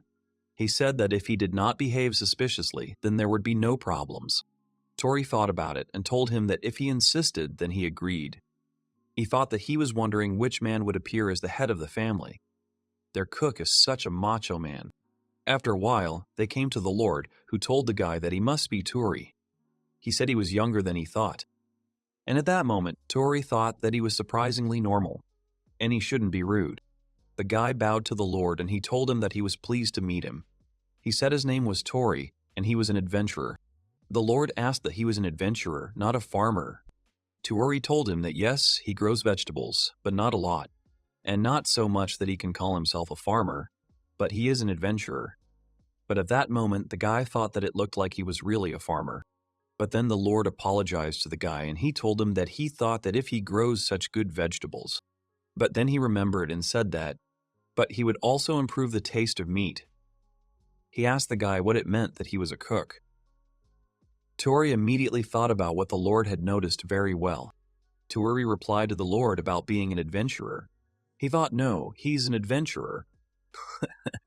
An adventurer, Hyphorus. An adventurer who earns a few pounds from vegetables. At that moment, the Lord adjusted his glasses and he replied to him that, well, it doesn't matter. He remembered which dishes were made from his products and he told the guy that it was just meat and vegetables. They were truly great. The man also said that about his daughter Fleur. It had been a long time since he'd seen her eat so well. Not once in all that time. He turned to Tori and told him that he didn't care who he was. But he told him to just know that he was grateful to him and let him remember that. The Lord told the guy to come back if he wanted to. He told him that today's food was good. And so the guy thanked him for it. Tori agreed to the Hayato family's request. He thought that, by the way, he decided to do it through the Adventurers Guild. And in this way, he will be able to maintain his status as an adventurer. When Tori came to the Adventurers Guild, Mia met him and she told the guy that it was amazing that the gentleman asked him to do this. At that moment, the guy thought about what he had just been told. And anyway, for the sake of the sick young lady, for the progress in the guild, he will do everything in his power. Meanwhile, Mia was sitting sadly at the table and she was thinking about how Mr. Tori hasn't been coming to the guild lately. She was thinking that it was so peaceful there. He sells vegetables in bulk directly at his lordship's request. So now he doesn't have to show up there, and that's why they don't get as much as they used to. She also thought of Rita, a fan of Mr. Tori's vegetables. Rita talked about how she couldn't believe that he was monopolizing food from their harvest god. And there's no excuse for that bastard lord. Her face is still full of hate. But then Mia thought about it and said that although she gets kind at times, she doesn't let her see it. The girl was sitting and talking about how bored she was. At that moment, Rita turned to Mia and she asked her that the vegetables that go to the master's place, can't they somehow sabotage them? Mia replied to the girl that it was a diversion. Ugh. One day she would really get caught, wouldn't she? But Rita just told Mia that she didn't care. She said that they can't just monopolize vegetables. Rita looked in on Mia, and she asked her if Lord didn't have a young lady her age. Mia asked the girl what, and she immediately replied that yes, she had heard that she was a little fragile. At that moment, Rita thought about this girl. She said that maybe the reason their harvest god had noticed them was because of this girl. And Mia immediately exclaimed, Rita also said that if these are divine vegetables, then even a sick girl can eat them. And the Lord will see it and will favor God. At that moment, Mia introduced the vegetables to Tori, and she said that it was true that it was possible with Tori vegetables. And Rita also said that if that's the case, then God and the Lord are dating. She asked Mia if that wasn't the only option. And then Mia asked with a surprised face what she was talking about. She immediately tensed up and thought about how they could all get together. The girl couldn't figure out who exactly. Mia assumed she was talking about Mr. Tori and the Hayato girl, and Mia immediately shouted no many times. She said that the difference in status between an adventurer and the aristocracy was too great. She said that if they succeed as adventurers, it is possible that one day they will be accepted into the upper stratum of society. Rita asked the achievement girl again. She said it could be. She turned to Tori in her thoughts, and she asked him why he had submitted a request through the guild. To push forward and become noble. She thought about how Mr. Tori had become a noble, and now they were both equal. But at the same moment, Mia said no. She said it couldn't be. Rita asked the girl again that she was telling the truth. She said a big young girl, a man who could save her, a forbidden love that overcomes the difference in status, and that's how history is written. But then Rita said that she was worried about it. She said she couldn't let her divine food be taken away from her. And then she turned to Mia, and Rita said that's why it hadn't come to this yet. She asked God to let her hug her. This confused Mia very much, and she asked Rita again that she wanted to hug her. She thought for a while, and a second later the girl screamed loudly. Meanwhile, Rita told her that until some girl took God away from her, she needed to turn it into an already established fact. She immediately said that she was a genius herself. At that moment, Mia pointed at her with her paw and she shouted at her not to say such things. Mia thought that it was true. Tori worked hard every day. He gave them delicious vegetables and dried fish, and she knew he wasn't bad at all. She thought that he had even complimented her on her name. And if it comes to that, she began to think very hard so that steam appeared above her head. Rita was looking at the girl at the time and she thought about being careful. Rita said she thought it was a great idea, but there was nothing she could do. She said that if Mia didn't want to do it, then she would do it. But Mia shouted that it was definitely not. Rita immediately turned to the girl and she asked her that it was a quick answer, wasn't it? Rita told her she was joking. She said that really delicious vegetables are very tempting. But she doesn't like to compete with colleagues for men. And Rita said that after that she should be more honest with herself, whether it's appetite or libido.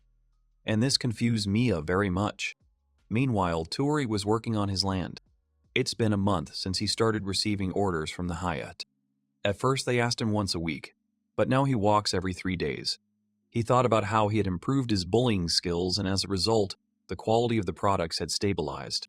And he has been living a quiet life ever since he appeared in this world. And he's never been so busy.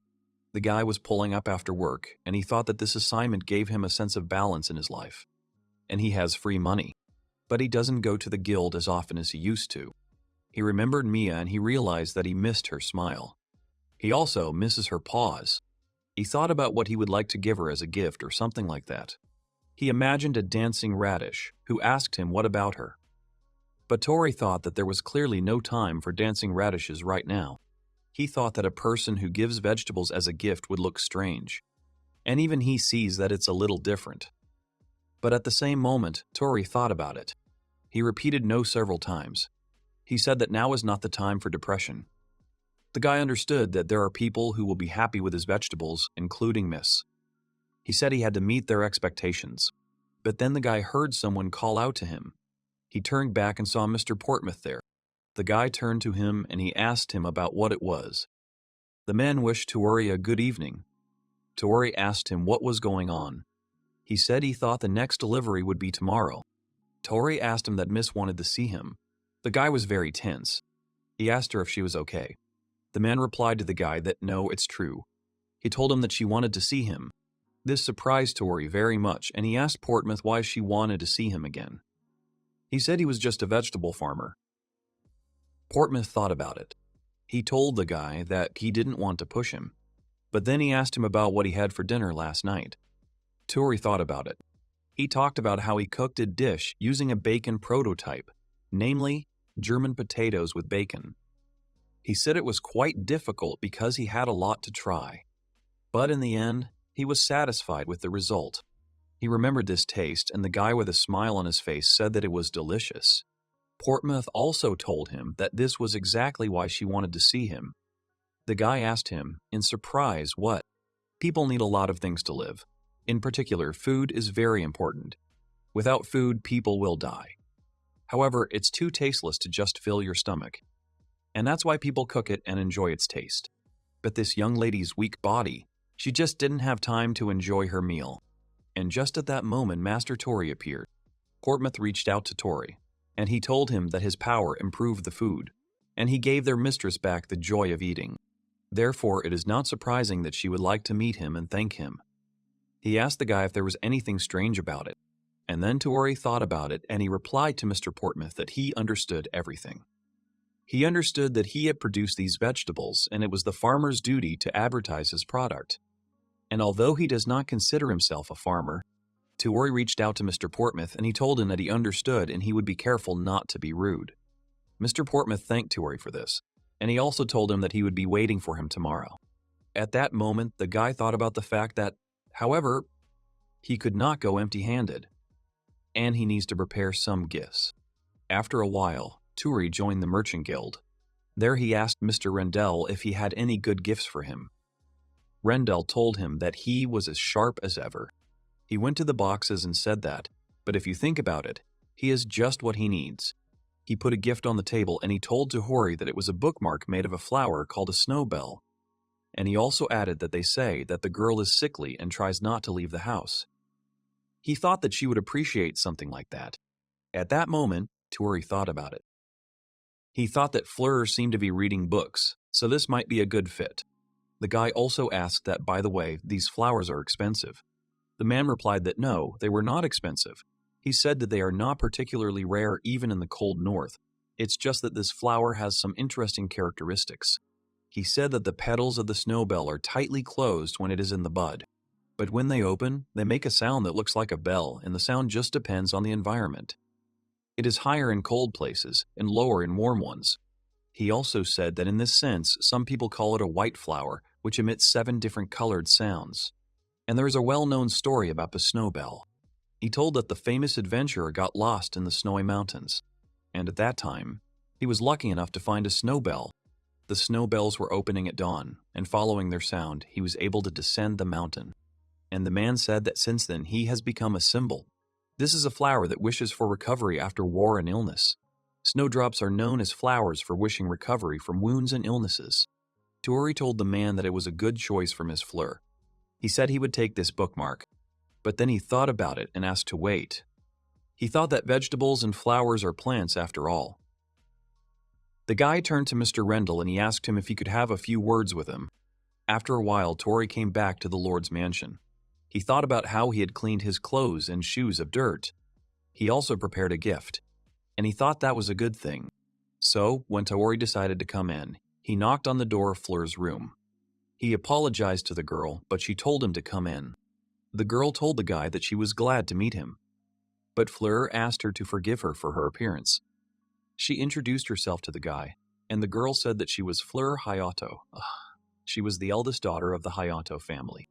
But at that moment, Tori was captivated by the beauty of this girl. He thought that she was an angel, and then the girl looked at him questioningly. The guy, noticing this, told her that, well, he had made a mistake. The guy immediately introduced himself to the girl and said that his name was Toru Usui. He thanked her for the invitation. At that moment, Portsmouth was looking at Tori mysteriously, and he thought, Apeo Aish Usui. The girl asked the guy what it meant. He was a Tory, and he also has his own family. And then the guy awkwardly began to answer. He understood that he had given his last name, but in this world they are meant only for the nobility. He has to get out of it somehow. At the same moment, Tori told the girl that no, he was asking her for forgiveness. And he said he was just a Tory. He apologized to the girl and told her that he had put it a little wrong. At that moment, the guy thought that Mr. Portsmouth's gaze had pierced him. Fleur smiled and she told him that it was nothing. They can continue the conversation. Tori thought about what a kind girl she was, and it looks like he's saved. Tori turned to Fleur and he told her that he had brought her some gifts since she had invited him there today. The girl smiled sheepishly and she said she was very surprised and interested. She wanted to find out what it was as soon as possible. The guy immediately started taking out his presents and he said that these were tomatoes that he had picked this morning. He told her that he knew that she was always served tomatoes cooked, but this time he would like her to eat them the way they are. The girl asked with surprise in her voice, how they are. Tori told Fleur that ready-made tomatoes are good, but he would like her to try raw ones as well. He also added that tomatoes contain a lot of nutrients, and he thought that they could help her health. In some countries, they say that when tomatoes turn red, doctors turn blue. Tori also said that before giving them to the lady, he asked for a portmanteau, but the man turned to Emma. The girl began to taste this tomato, and at the same moment she shrank all over, and Fleur asked with fear in her voice, "Oh, Akra, Emma." She asked her if she was okay, but Emma told her she was so sorry. She covered her mouth with her hand and said it was so delicious. At that moment, Tori thought about what a dangerous tomato it was. He said that since they had checked, it was the young lady's turn. Fleur took a tomato in her hand and she told the guy that she didn't know how much she could eat. But the girl decided to try anyway. She took a bite of the tomato and at the same moment her eyes widened. She said it was so delicious. The guy looked at her with surprised eyes. At the same time, he thought that he couldn't believe that she was so cute when she ate, and he can't help but admire her. Fleur turned to Tori. She asked him not to look at her so intently because it embarrassed her, and Tori replied to the girl that, oh no. He thought about how he didn't care how cute she was. But what was he doing looking at her? Tori bent down in front of the girl and he immediately said that he was sorry. He thanked Fleur and told her that he was very glad that she was satisfied. The girl giggled sheepishly and said yes. At this point, Tori said that now they could get back to business. He also pulled out a gift and asked her to accept it. The girl was surprised to take his gift and she asked him what it was. This is a potted plant, and Tori told her that it was a snowbell in a pot. The girl told him that they had not even sprouted yet, but snowdrops are not winter-flowering plants. At that moment, Tori asked Fleur to look carefully. He stretched out his hand in front of him towards the pot and he said, so. And at the same moment, the guy started using his intimidation spell, and so right in Fleur's hands, the plant began to sprout. Fleur said it had sprouted, and Tori giggled a little. He thought that this was his second gift. And he is not just a lover of flowers, but now a flower grower. But wait, that's not cool. He remembered that in Japan, potted plants are avoided because they take root. But he had never heard of such a thing in this world. He asked Mr. Rendell to sow some snowbells for him. He thought that it would make the young lady happy to let an out furess and of season flower grow before her eyes. Fleur was very much surprised by what the girl had grown. She told the guy that she didn't know how it worked. It's just amazing. Toru told Fleur that from now on, every time he visits the villa, he is going to make the flowers grow by themselves. And thus, he will be able to enjoy growing flowers in a short time. And their quality will be better too. At the same moment, Fleur looked at the sprout and said, "Ah, a snowbell." And she immediately smiled. Tori told her that as he worked in the kitchen, he would make them grow every time he had time. The girl, hearing this, was very surprised. The girl turned to Tori and she told him that if he didn't mind, then she would like him to continue growing in the future right before her eyes. And then Tori got indignant and thought, Oseos, no, he thinks it's not a good idea. He doesn't think it's right for some farmer. But in the same second, he corrected himself and thought that it was for an adventurer to enter a girl's room at her age. After all, if you think about it, this is the first time he is in a girl's room. He wondered if everything was okay in this situation. Fleur also said that besides, she was so embarrassed. She said that the vegetables were so delicious. But then Tohori grabbed his heart and he bowed down to Fleur. She addressed him awkwardly. But Tori told her that he understood her. He said that with her permission, he would try to fulfill her request. He thought about how ungainly his face was, of course. And at the same moment, Fleur thanked him. Tori turned to the girl, and he asked her that, by the way, she wasn't afraid of him. Fleur told him that even with the maid and the Portmouth, she didn't feel anything like that. She told him what her father and Portmouth had told her about him. They talked about how he had no evil intentions, but he gave off a frightening atmosphere, so she had to be careful. The girl told the guy that this is what she heard. At that moment, Turi thought that now that she had put it into words, he felt like a very suspicious person. Fleur told the guy that she didn't get that impression at all. Tori asked her what. The girl replied to him that on the contrary, since their meeting, for some reason, her body even felt much better. She said she thought that was the way it was. The girl asked Tori if that wasn't true. The guy told her that no, it couldn't be. Tori thought that he didn't understand anything. The intimidation he radiates. There are limits to what you can get used to. He thought that Miss Mia was scared at first, but she got used to it. And now she answers him with a smile. But for those whose body and will are above him, in other words, Mr. Portmouth and Mr. Foggs, who were beyond his ability to intimidate, reacted to him normally from the very beginning. In other words, if he treats them without prejudice, then their intimidation will gradually weaken. But he said he could never make them feel at ease. At that moment, Fleur was looking at the guy intently. She giggled a little and said it was very interesting. Tori told the girl that, well, it's hard for him to say yet. At least, if it's not too painful for Miss Fleur. And then the girl answered him that if that was the case, then there was no problem. She was thinking. She turned to Tori and told him that he had come again. The guy happily replied to her that he would definitely come. They set a date for the next meeting. That was the end of his day. And perhaps out of a sense of relief that everything went without problems, and happiness that she was happy. That day, he skipped the processing of the fields a bit. Tori returned to his home. He thought about how he was nervous today, but it was fun talking to her. He realized that she was so beautiful and he was so glad that she liked the gift. At that moment, he thought that if he could see her smile every day, it would be much more pleasant for him. But that same night, the lady fell ill with a sudden fever, and he didn't find out about it until 3 days later. After a while, Tori was told about it, and he asked Mr. Portmouth about Miss Fleur being ill. It was important for the guy to find out if she was okay. The man replied that yes, at the moment her condition is stable, but the night after his arrival, she had a fever, and she spent the next day in bed. Hearing this, Tori was scared, and he asked the man that maybe it was his fault. But Portmouth told him that no, it wasn't. He said that during his visit, the young lady's skin color was better than usual. He turned to Tori and said it wasn't necessarily his fault. He said that he would like to postpone today's visit for now. Tori replied that he understood everything, and at that moment Portmouth began to drive away from Tori, and the guy was looking after him. Tori thought that he hoped that Miss Fleur would be well. Sometime later, Tori arrived at the Lord's house. The guy came into Fleur's room and the girl told him that a lot of time had passed. She asked him if everything was okay. Tori replied to her that yes, everything was as usual. But still, he asked her how she was feeling. He said he heard she had a fever. The girl replied to the guy that, well, that night she really had a fever. But in fact, she's been feeling a little better since then. The girl said that maybe because she eats his vegetables. Tori thought about it. He thought about wondering if she was really okay.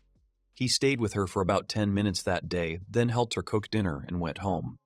However, on this day, the night after the visit, Miss came down with a fever again. And in the end, it was about intimidation. Portmith came to see Tori again, and he told him that then he would have to cancel the visit again. He asked the guy if there was any way he could cure her. Tori thought about it. He asked the man what. Portmith said that every time the lady's temperature drops, her health seems to gradually improve, and he wondered if it could be related to him. At that moment, Tori thought that he couldn't figure out who had healed her, unless it's him. The guy doesn't understand anything. Tori apologized to Mr. Portmith, and he told him that he couldn't say anything yet. After a while, he realized that bullying heals the sick.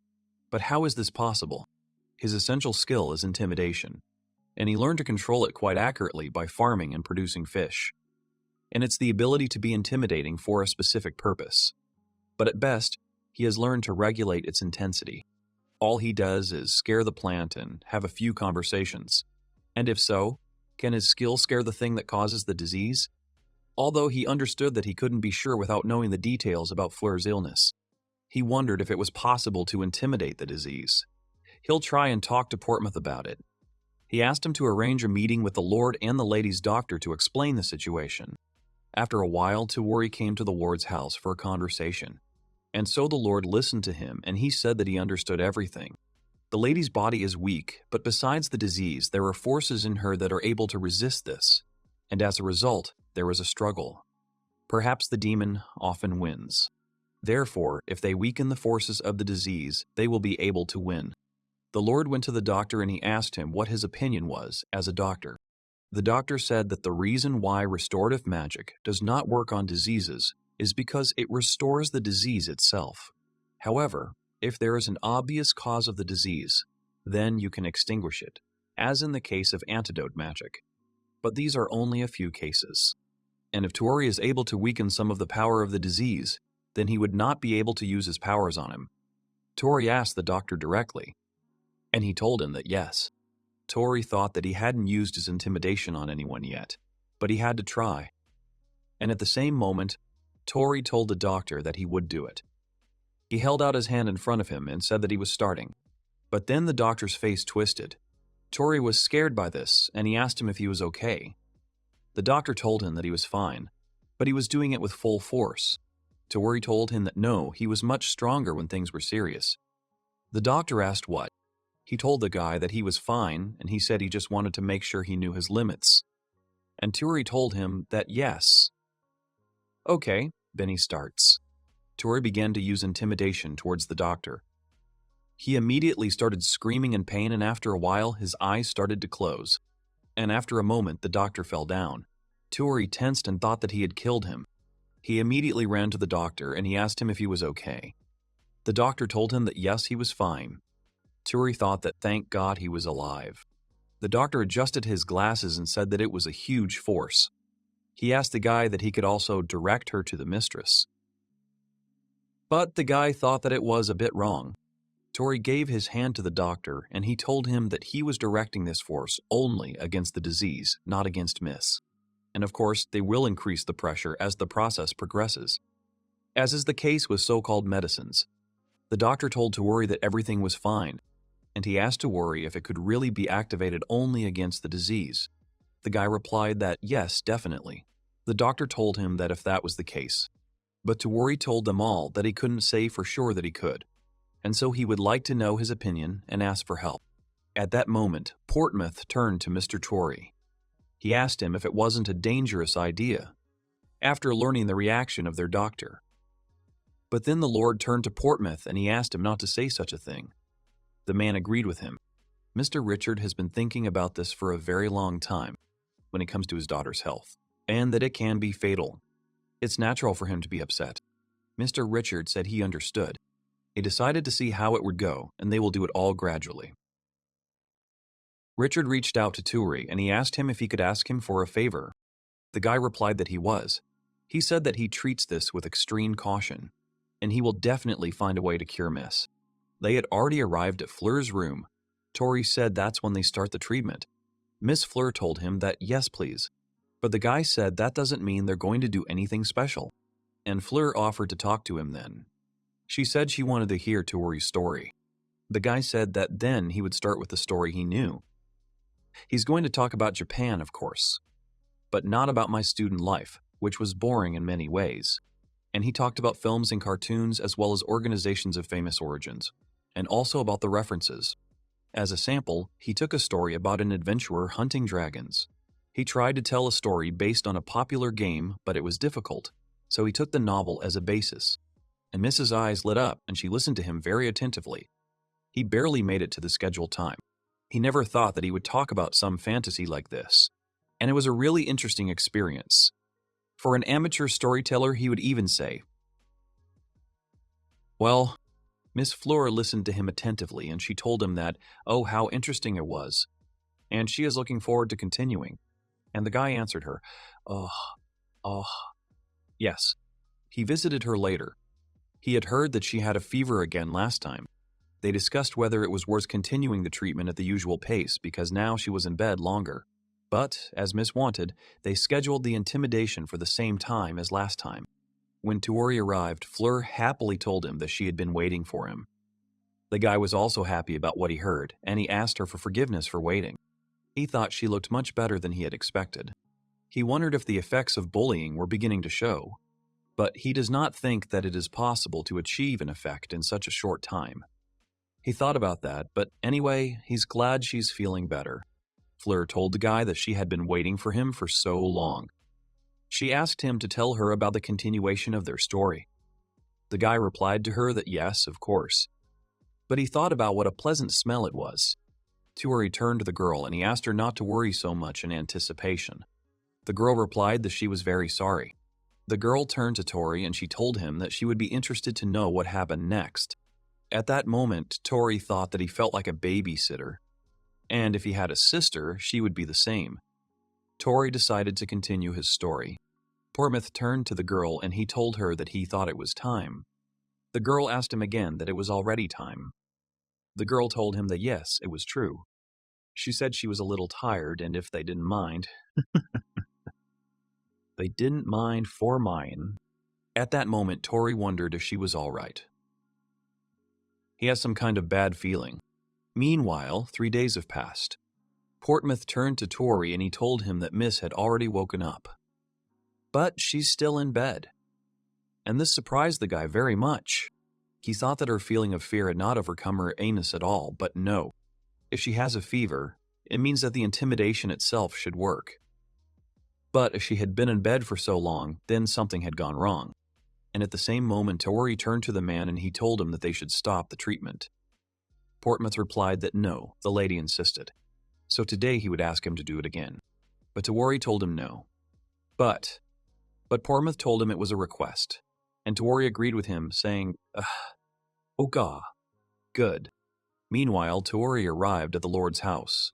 He went into Miss Fleur's room and she told him that they were waiting for him.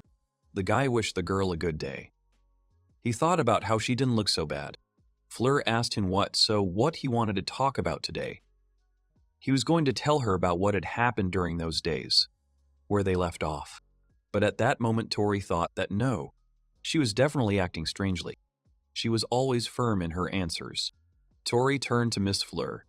He told her that he was still thinking that they should stop talking for today. He asked her if it would be better if she had a good rest. But the girl got upset and she told him that it was so terrible. She was looking forward to his story. The guy replied to her that he was very flattered. But if she calls him, he will come when it is convenient for her. He smiled and told her that they could continue when she felt better. The girl asked him if it was true. Tori replied to her that yes, of course. He never lies. And the girl thought about it at the same moment. She told him that she understood. Since he says so, it means that there is a reason for it. And she will sleep well tonight. Tori thanked her for that. The girl was surprised by this and she asked the guy why he thanked her. He said that he would be happy if she was healthy. He also told her that if she was willing to put up with him for this, then he should be grateful to her. Fleur smiled at the guy, and she asked him that Master Tori was really a mysterious person, wasn't he? The girl said she would put up with talking. And at the same moment, the girl asked him that then maybe he would take her hand. This shocked Tori very much. He asked her again about holding her hand. He immediately turned to Portsmouth and he asked him if this was normal. But the man only lowered his eyes and smiled slightly at him. Tori said that he understood and, well, then decided to do it. Tori walked up to the girl and he put his hand on her arm. But he was immediately confused by something and asked what kind of cold it was. Miss Fleur smiled at him and she asked the guy that she had surprised him. It's very cold, isn't it? The girl said that when she wakes up with a high temperature, they become even colder. So she would like Master Tori's hands to warm her up. She turned to the guy and asked him if she didn't mind. But Tori was only delighted and he said that of course. He asked her to provide it to him. He began to warm his hands. But the girl, when she saw this, told Tori that he didn't need to go that far. But Tori told her that no, it was fine. The guy continued to actively heat his hands in order to warm Miss Fleur's icy hands. Tori touched her hands with his own. He exhaled and told her that now he was starting to warm her hands with his own. The girl smiled sweetly at this, because she was pleased that Mr. Tori listened to her and he was able to fulfill her request without any problems. She said that Master Tori's hands are very warm. Fleur turned to Tori and she told the guy that, to be honest, she had a vague premonition during the fever, that this might be their last meeting. But the guy, hearing these words, he was very surprised and even outraged by this. He told her that it wasn't true. He told her that when her temperature rises, it is due to the fact that the body is fighting the disease. But when she gets cold, it's because she coped. It's because she coped. The guy told the girl that he was sure he was getting better every day. The girl told him that if her hands became cold again, then Master Tori would come to warm them, wouldn't he? The guy was surprised by this and he said that, well, yes, that's the key to the solution. At that moment, Fleur giggled a little. She said it was just a little prank. At that moment, Tori turned to Miss Fleur. He began to warm her hands even more with his own hands. And the girl looked at him sweetly. She also turned to Tori. But Tori immediately looked at the girl with excitement. Fleur told him that if her body got too cold.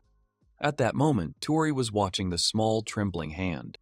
Fleur asked him about holding her hand again, and the guy understood that these were her words, that she was giving up. This surprised the guy very much, and he looked at the girl with excitement. But after a moment, he got very angry. He lowered his arms, got to his feet, and said it was impossible. At that moment, Portsmouth was closely watching everything that was happening there. The guy squeezed his hands tightly, and he confidently told the girl that he would not allow this, and he wouldn't let her be unhappy. He knew that he didn't care if she thought he was bluffing. He understood that she would be cured. Tori told the girl that he didn't care what she said or why she said it. He told her that he would make sure that she got better. So he asked Miss Fleur not to worry. The guy looked at the girl with a smile on his face, and he said that if she believed him, he would make miracles come true. The girl was looking at Tori intently. She turned to the guy. But she fell silent for a while and thought about it. But after a moment, Fleur told the guy that she was counting on him. After a while, Portsmouth and Tori went outside. Portsmouth turned to Tori and he thanked him for his help. The guy listened to him and he asked with a surprised face, Whoa, Eckhart listened. What? He asked the man why he was saying this right now. Mr. Portsmouth replied that he had no malicious intent, and he just told him that she had become extraordinarily happy lately. He smiled at Tori and told him that it was just a real pleasure to see her like this these days. He thought that it was as if the lady had regained her former vigor, and that's why he couldn't stop her. He told the guy that with all the physical exertion just to surprise him, Mr. Tori. At that moment, Tori thought about it. He turned to Mr. Portsmouth. The guy asked him what the hell Lady Fleur was sick of. The man closed his eyes and he told him that he would tell him everything about their mistress's past. That's what happened 11 years ago in the Hayato family. Miss Fleur was running down the road and Lord Richard was watching her. He turned to the girl and told her that if she ran so fast, she would definitely fall. The girl happily replied to him that no, she was fine. And at the same moment, the girl stumbles and falls to the ground. The Lord saw it and he shouted, Plore. Plore. He went up to the girl and told her that, well, she really is a naughty girl. Lord asked Fleur if she was hurt. The girl just looked at Richard and laughed awkwardly. She apologized to him for that. The girl told the Lord that everything was fine and she was not nearly hurt. The girl turned her attention to her feet. She didn't understand what was going on. The girl asked what happened to her because she couldn't move her legs. This alarmed the men very much. And now Fleur has already been put to bed. Her dad was sitting on the floor next to her. The girl turned to the Lord and she asked him what was wrong with her. The man just took her hand and he asked her not to worry. Richard told her it was just a cold. And after a while, the Lord shouted, "Oh, what the hell? It's not treatable." The doctor told him that they had tried all possible methods of treatment. He also said that he was afraid that they had no effect. But Lord Richard shouted to him that he was the best doctor in the capital. This is absurd. The doctor replied to the man that he could not say anything more. But Richard turned to him and said that he would pay them as much as he wished. Only he asked to cure his daughter. He was already completely exhausted by the situation, and he just asked him once again to save Fleur. But the doctor only apologized to him. He said that they were no longer able to do anything, and they can only prolong her life. And these words made Richard very angry. He immediately started banging on the table and shouting, "Oh, axe haws, damn!" This caused a cup with a drink to fall on the floor and it spilled. And so, after a while, Richard came to Fleur's room. She looked at him and asked, "Father?" The man apologized to her and he said that he did not want to wake her up. But the girl just smiled at him and she said nothing. She asked her father that her doctor had already left. The man replied to her that he did. He said that he was confident that he would make her a good medicine. And the girl smiled at him and asked if she would walk and play again. But then the man hesitated for a while. He gathered his thoughts and replied to her that yes, of course. He told the girl that she would recover quickly, and the girl answered him that yes. After listening to this story, Toru asked Portsmouth about the fact that the lady had been ill for so long. He thought about how, to be honest, she had been thinking about the fact that she had only been ill for a couple of years. From her beautiful hair and the way she talked to him, he assumed that not so long ago she was healthy. Portsmouth told the guy that they had accepted the treatment offer, at least because the situation can't get any worse. He said that even if the lady's life is in danger, they still hope that her illness can be cured. And it is precisely because they seize every chance that the Lord has made such a decision.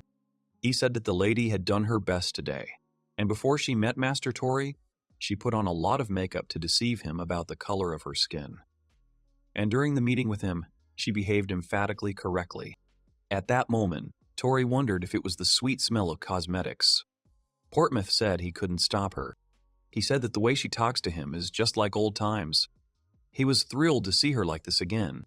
But then Portsmouth said that it looked like he was delayed. Too late. He turned to Toru and told him that he thought it was time for him to go home. The guy agreed with him and he thanked Mr. Portsmouth for talking to him. They all went home after a long conversation. Toru was already in bed, but he was only thinking that he didn't know what to do.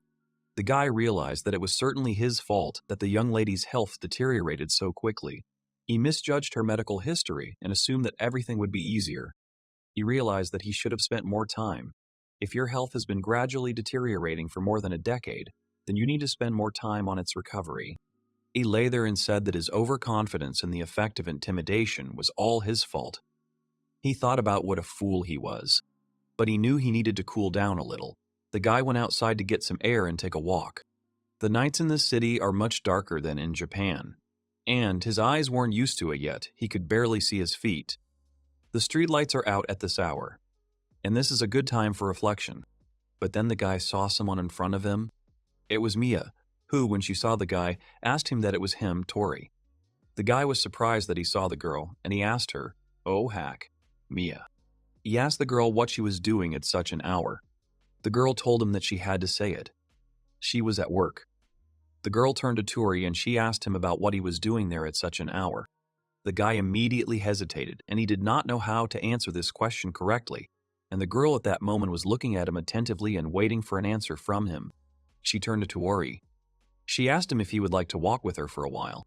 The guy was a little confused, and he asked again, with him. He replied that he didn't mind. The girl happily told him that then everything was decided. And so Mia and Tori went for a walk along a small street. At that moment, Tori thought that they had never been alone together before. He looked at the girl. Mia turned to the guy and she told him that she had such a hard day at work.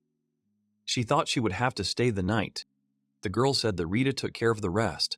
She kindly replaced her to thank her for everything she had done for her. Tori laughed a little and he said that the two of them really get along, and the girl agreed with him. But then she told him that she meant that they were friends.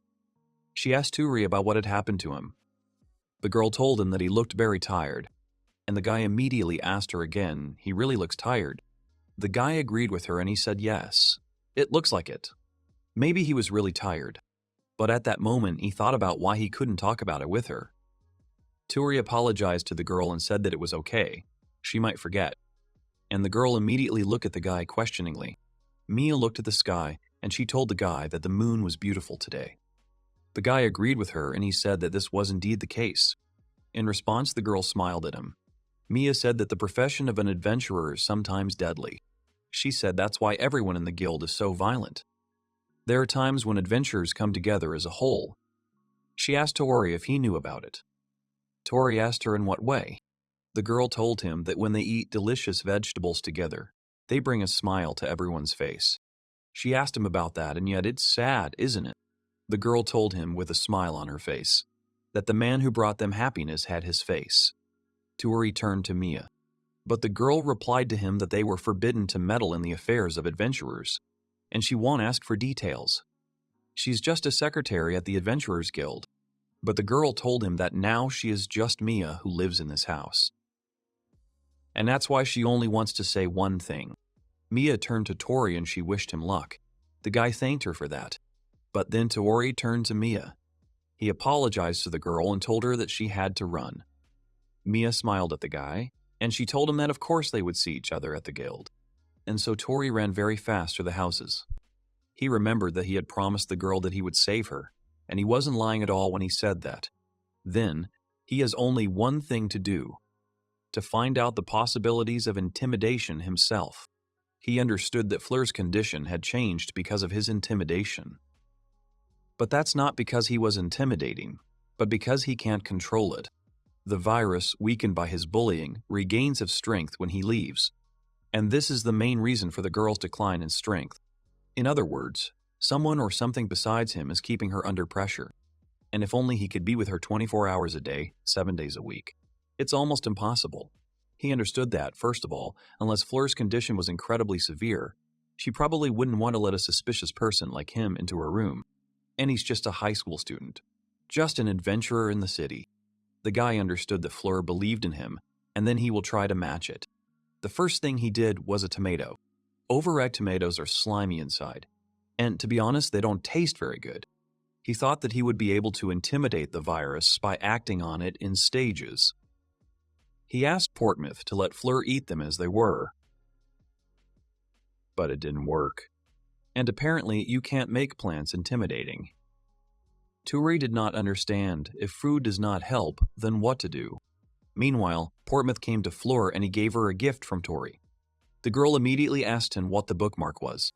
The girl accepted the gift and the purse left her room. The girl lay down in bed and picked up this bookmark, but it didn't help. Meanwhile, a dog was walking near Tori's house. She was passing by the house and then she saw an attractive stick. And the dog immediately did all his business right at her. This amused Tori a lot. The guy lay down on the grass and spread his arms. He said that convergent intimidation is used too often. Experiments with its application to a wooden stick to remotely generate a sense of fear were also unsuccessful. He thought that if he could use magic, he would have more opportunities. Meanwhile, Rita and Mia left the Adventurers Guild. Rita stretched and she said that this was the end of the day. Rita turned to Mia and she asked her what she wanted to eat at home today, and the girl immediately asked her that she was listening to her.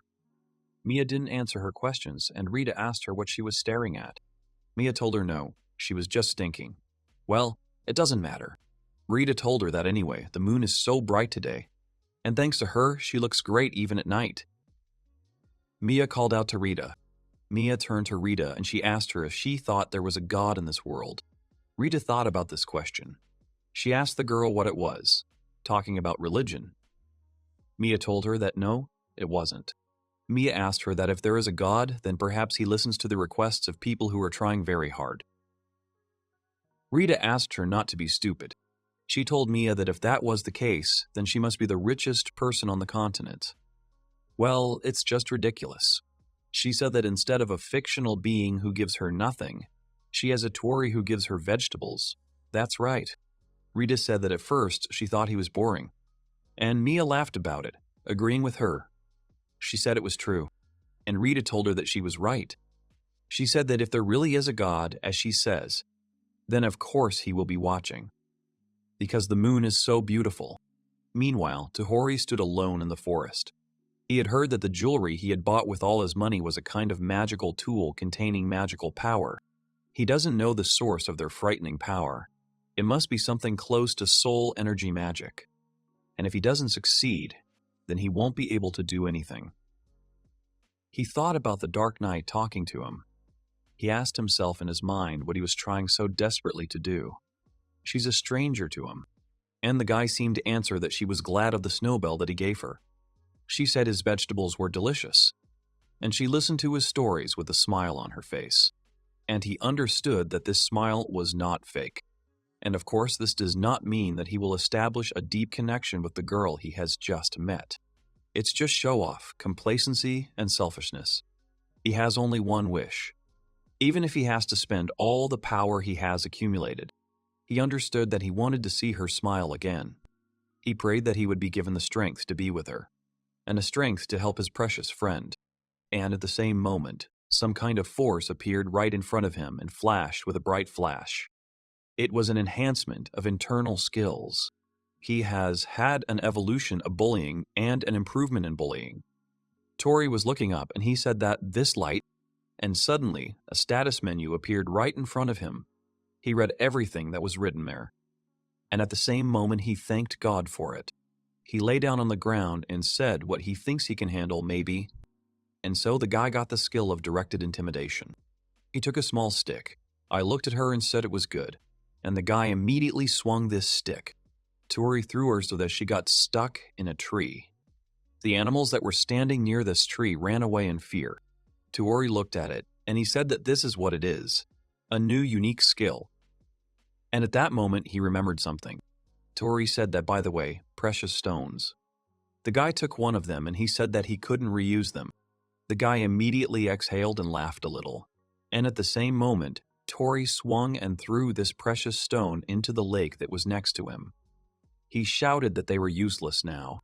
He thought that due to the workload, or maybe thanks to God, the intimidation had been intensified, and he had acquired a new derivative inner skill.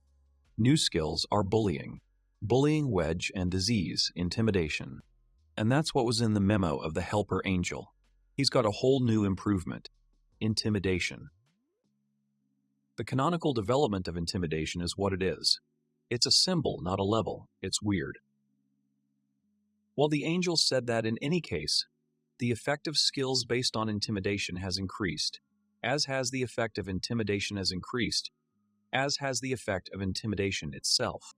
And he also has a special and rare ability, the intimidation of diseases.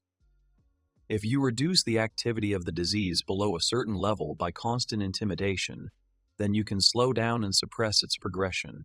Another unique skill. The definition of illness is very extensive, but it seems to the angel that God has largely corrected it. So he thinks that everything is fine, and also the ability is an intimidating wedge. He can turn the sword of intimidation into 3 wedges. When a person knocks one of them into an enemy, he will be intimidated forever. The angel said that this is a very rare ability, and if he knows how to use it, then it will be very useful. I mean, it shouldn't be that easy to get, but that's okay. After a while, Tuwari arrived at Lord Richard's house. He asked Portsmouth if he could borrow a flower to look after it. The man immediately thought about it. He told him that the maids were watering him and stuff. Wasn't that enough? Tuwari told him that since he was in a pot, he should be treated a little differently. Portsmouth listened to him, and he said he understood everything. And so the man gave Tori a flower in a pot. Tori looked at the pot and inserted a small stick into it. He said that, okay, now the bullying wedge should keep Mrs. Illness at bay. Meanwhile, in her room, Miss Fleur was lying on the bed. She got up from the bed and said, Tori. But then she realized that he was not there and she asked that it was her imagination. At that moment, the flower in the pot was gradually growing and blooming. And so, after a while, Portsmouth came to Tori's house. He turned to the guy and told him that the condition of the mistress was gradually improving. Tori happily asked him if it was true.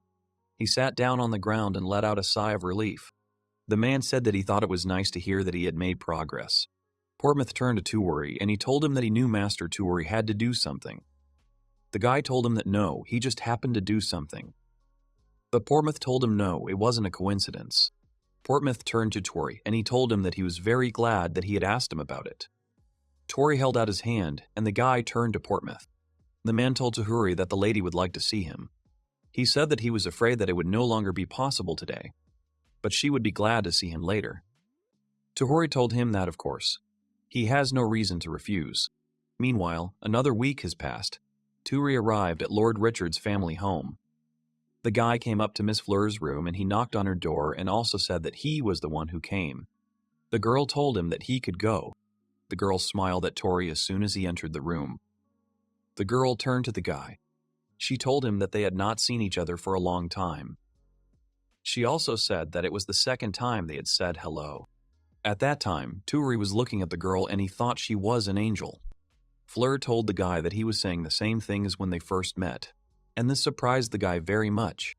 Tahuri told her that he asked her about the fact that she had heard him that time too. And Fleur winked at him and said yes, she had good hearing. Tahuri immediately started apologizing to the girl. He said he was just, no, he means it was said casually, and the girl was looking at him and laughing. He said it was déjà vu. But now everything is different.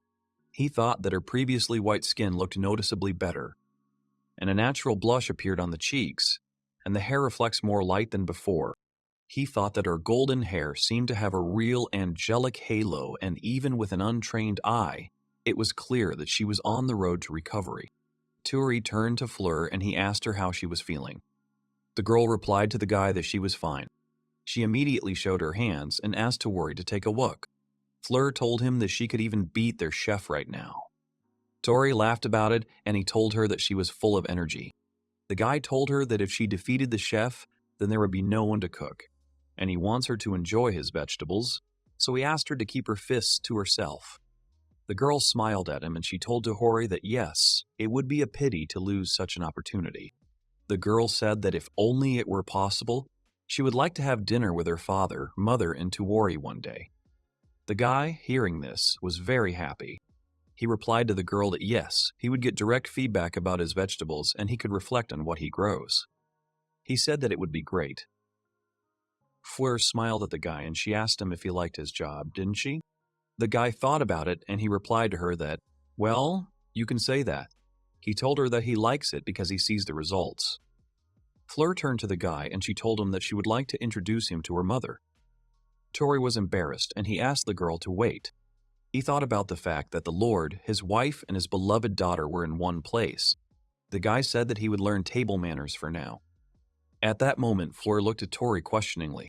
The girl asked him that, by the way, today he is going to continue this story, yes. Tori told her that, of course. He said that the next part might be too exciting for her sick body. The girl was immediately surprised by this and she said, oh my God. The girl admitted that she was looking forward to it, and so the guy told her that then they could start. At that moment, Tori thought about where they had left off last time. Fleur turned to Tori. The guy asked her what it was. The girl asked Tahuri if he could warm her flower while he was talking, and the guy happily agreed to it. He told her that this was all he could do for now. He shouted, "Oh my God!" The girl asked him if it was such a surprise. She turned to the guy and told him that he had promised her. He said he would come back to warm her up. And the guy told her that it was true. Fleur turned to Tori with a smile on her face and she asked him that he would keep his word. The guy laughed awkwardly. He said he lost. He sat down next to the girl, took her hands, and he told her that now, if she would excuse him, he could start. At the same moment, something surprised the guy very much. He thought about when he held Fleur's hands. that the feeling when he gently touched her hand, that warmth, was a sign that she would definitely recover. And the guy told her that he was going to warm it up. The girl smiled at him, and she agreed with him. The guy went on to tell and said that, and then, after the hero united the two kingdoms, he became king. And the guy and the girl in their imagination both imagined different pictures throughout the guy's story. At this time, Tori held the girl tightly by her hands. After a while, Fleur got upset, and she told Emma that, he had already gone home. She said he could have stayed longer. Emma asked the girl that she really likes Tori's story, right? Fleur said it was because he ended the story right at the most interesting place. Master Tori is indeed a cunning man. She also said that she couldn't believe they were only halfway there. She can't stop thinking about the continuation of the story. Emma told the girl that she was also interested in learning the sequel. Fleur picked up the book, and she asked about it anyway, whose adventure story it was. She said that for a fictional story, it is, oddly enough, well written. And yet, the names of places and people who actually exist do not appear. There are no such stories in the library, which is full of books. The girl said that it was very strange. The girl asked if it was really strange. She immediately thought about it. Fleur asked that it was a little late for weirdness now, wasn't it? She also said that besides, it was as if she had a feeling that Master Tori had been around for a long time. At that moment, Emma turned to Miss Fleur. He told her that she seemed to blush a little. This surprised and confused the girl very much. Emma told her that she would ask her to prepare medicine right away. Fleur immediately turned away from Emma and lay down in bed. She told her it was okay, and the girl immediately plunged into her thoughts. Master Tori's next visit will take place in 3 days. It's been a long time for a girl. She would really like these days to pass as soon as possible, but prayers do not change the speed of the shadows falling on the room. It had been so many years since she hadn't been afraid of tomorrow at night. She can't sleep because of her impatience. As a child, the day before the picnic, the night before it, she couldn't sleep either. She had that feeling that she had completely forgotten about. It must be a gift from God. And so the girl lay in bed and still couldn't fall asleep. She thought that no, it was a gift from a real hero. Meanwhile, Tuori joined the Adventurers Guild. He came in late and said it had been a long time since he started delivering vegetables. But the moment he entered the guild, they immediately started shouting at him that the god of vegetables had descended. Tuori approached Mia, and he told her that they were even more noisy today. And someone shouted that it was a vegetable paradise. Mia laughed about it, and she said that he was very popular. But then the guy disagreed with her, and he said that no, he was not popular. And at the same moment, someone shouted that it was her dancing radish. But then she was told, laughing, that these were her tomatoes and everything else. She said they had agreed that the reward and food would be shared equally. Tuori said that even though it's a different world, it's somewhat like a supermarket. Rita shouted that she wanted this tomato too. The girls were not satisfied with this, and they shouted, "Oh!"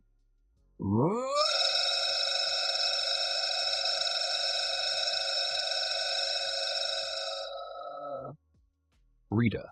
But then an evil voice was heard, which ordered them to be silent. It was the guildmaster, and he asked the girls about what they, adults, were arguing about. Rita told him that she was not like them. She's a fragile girl. The master shouted that if this was the case, then they should not get involved in the conflicts of others. At this point, Tuori said that but if they were so happy, then it was worth it. Mia smiled too, and she said that they needed the adventurers to become stronger. She turned to Tuori and told him to grow more vegetables. And the guy answered her, "That's for sure." But then he thought about it and said no. He was an adventurer himself. And at the same moment, one of the adventurers tasted the vegetables. Tuori and he shouted that it was delicious. He said that, so, now that they have replenished their energy, let them go on a quest. And everyone supported him and shouted yes. At that moment, Tuori thought that he was a dashing adventurer, wasn't he? And the same man, looking at Tohori, shouted that he was a vegetable god. This confused the guy, and he asked what the man was saying about him. The man leaned over to Tuori, and he thanked him for the delicious vegetables. Tuori turned to the man, and he told him that no, he didn't need to thank him. But immediately the man interrupted him, and he told him that these vegetables fill his muscles with energy. Tuori thought that he seemed to be scaring his friends. The man apologized to Tori and he told him that they hadn't met him yet. He told him that he would train them so that they could say hello to him, and Tori told him to do so. And so, when leaving the guild, the man wished Tori good luck. At that moment, Tori thought that he was from a schoolgirl to a farmer. It's not exactly the reincarnation he imagined, but he thinks it's a good thing too. At the same moment, Tori turned to Mia. He thanked her for that day. The guy told her that he wouldn't be there now if she hadn't talked to him then. The girl told him that no, she hadn't done anything. She smiled sweetly at the guy and told him that besides the fact that she was now just Mia's administrator, Tori laughed awkwardly and he told the girl that he was no match for her now. Mia asked the guy that he was leaving today, and Tori told her that no, actually there is something else. He told her that he has been cooking a lot lately, and at the same moment he turned to Miss Mia. He told her that he would like to invite her to his house for dinner if she didn't mind. But this surprised the girl very much. The guy asked her again about how she looked at it. Mia was looking at the guy and she thought that lunch was at Tori's house. It's a date. She was just shocked by such an offer. And the guy, without waiting for an answer, turned back to Mia. The girl did not answer. And now it's finally time to feast.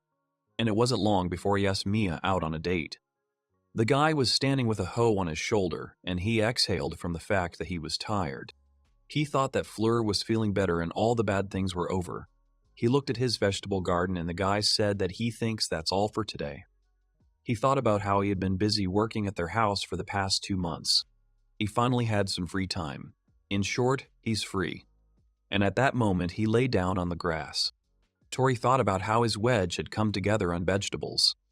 He will still have free time before the harvest. The guy said that he was doing a lot of things when he came into this world. He collected herbs, earned a few coins a day. He grew vegetables and cooked delicious food from them. The guy caught dancing radishes for pennies.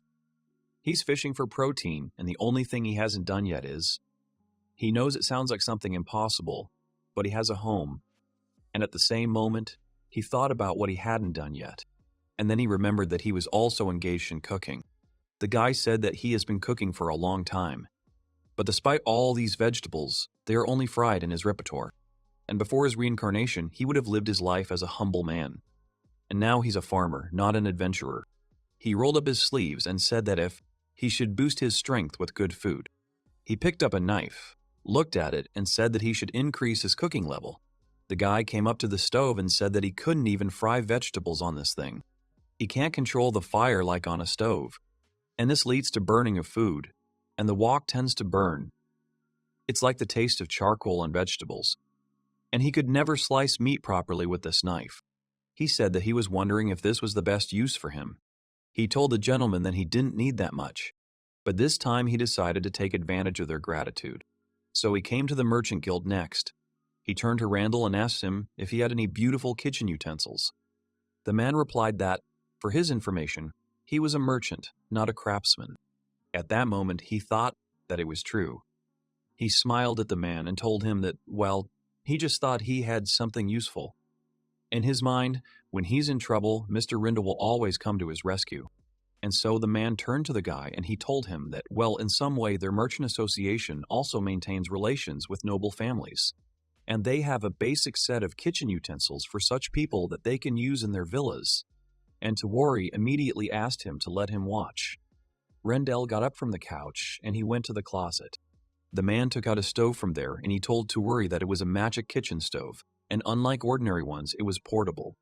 Powered by a magic stone, it ignites and extinguishes fire at the touch of a button, and you can adjust the heat with this handle. And this is a set of pots and pans with a magic coating that makes them lighter and gives them anti-degradation and anti-polluting magic. He also has no risk of fire for 10 years. And there is also a set of knives.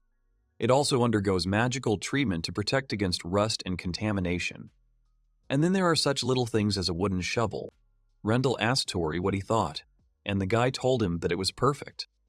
He asked him, by the way, how much he owed him, and the man began to count how much money Tori had for the purchase.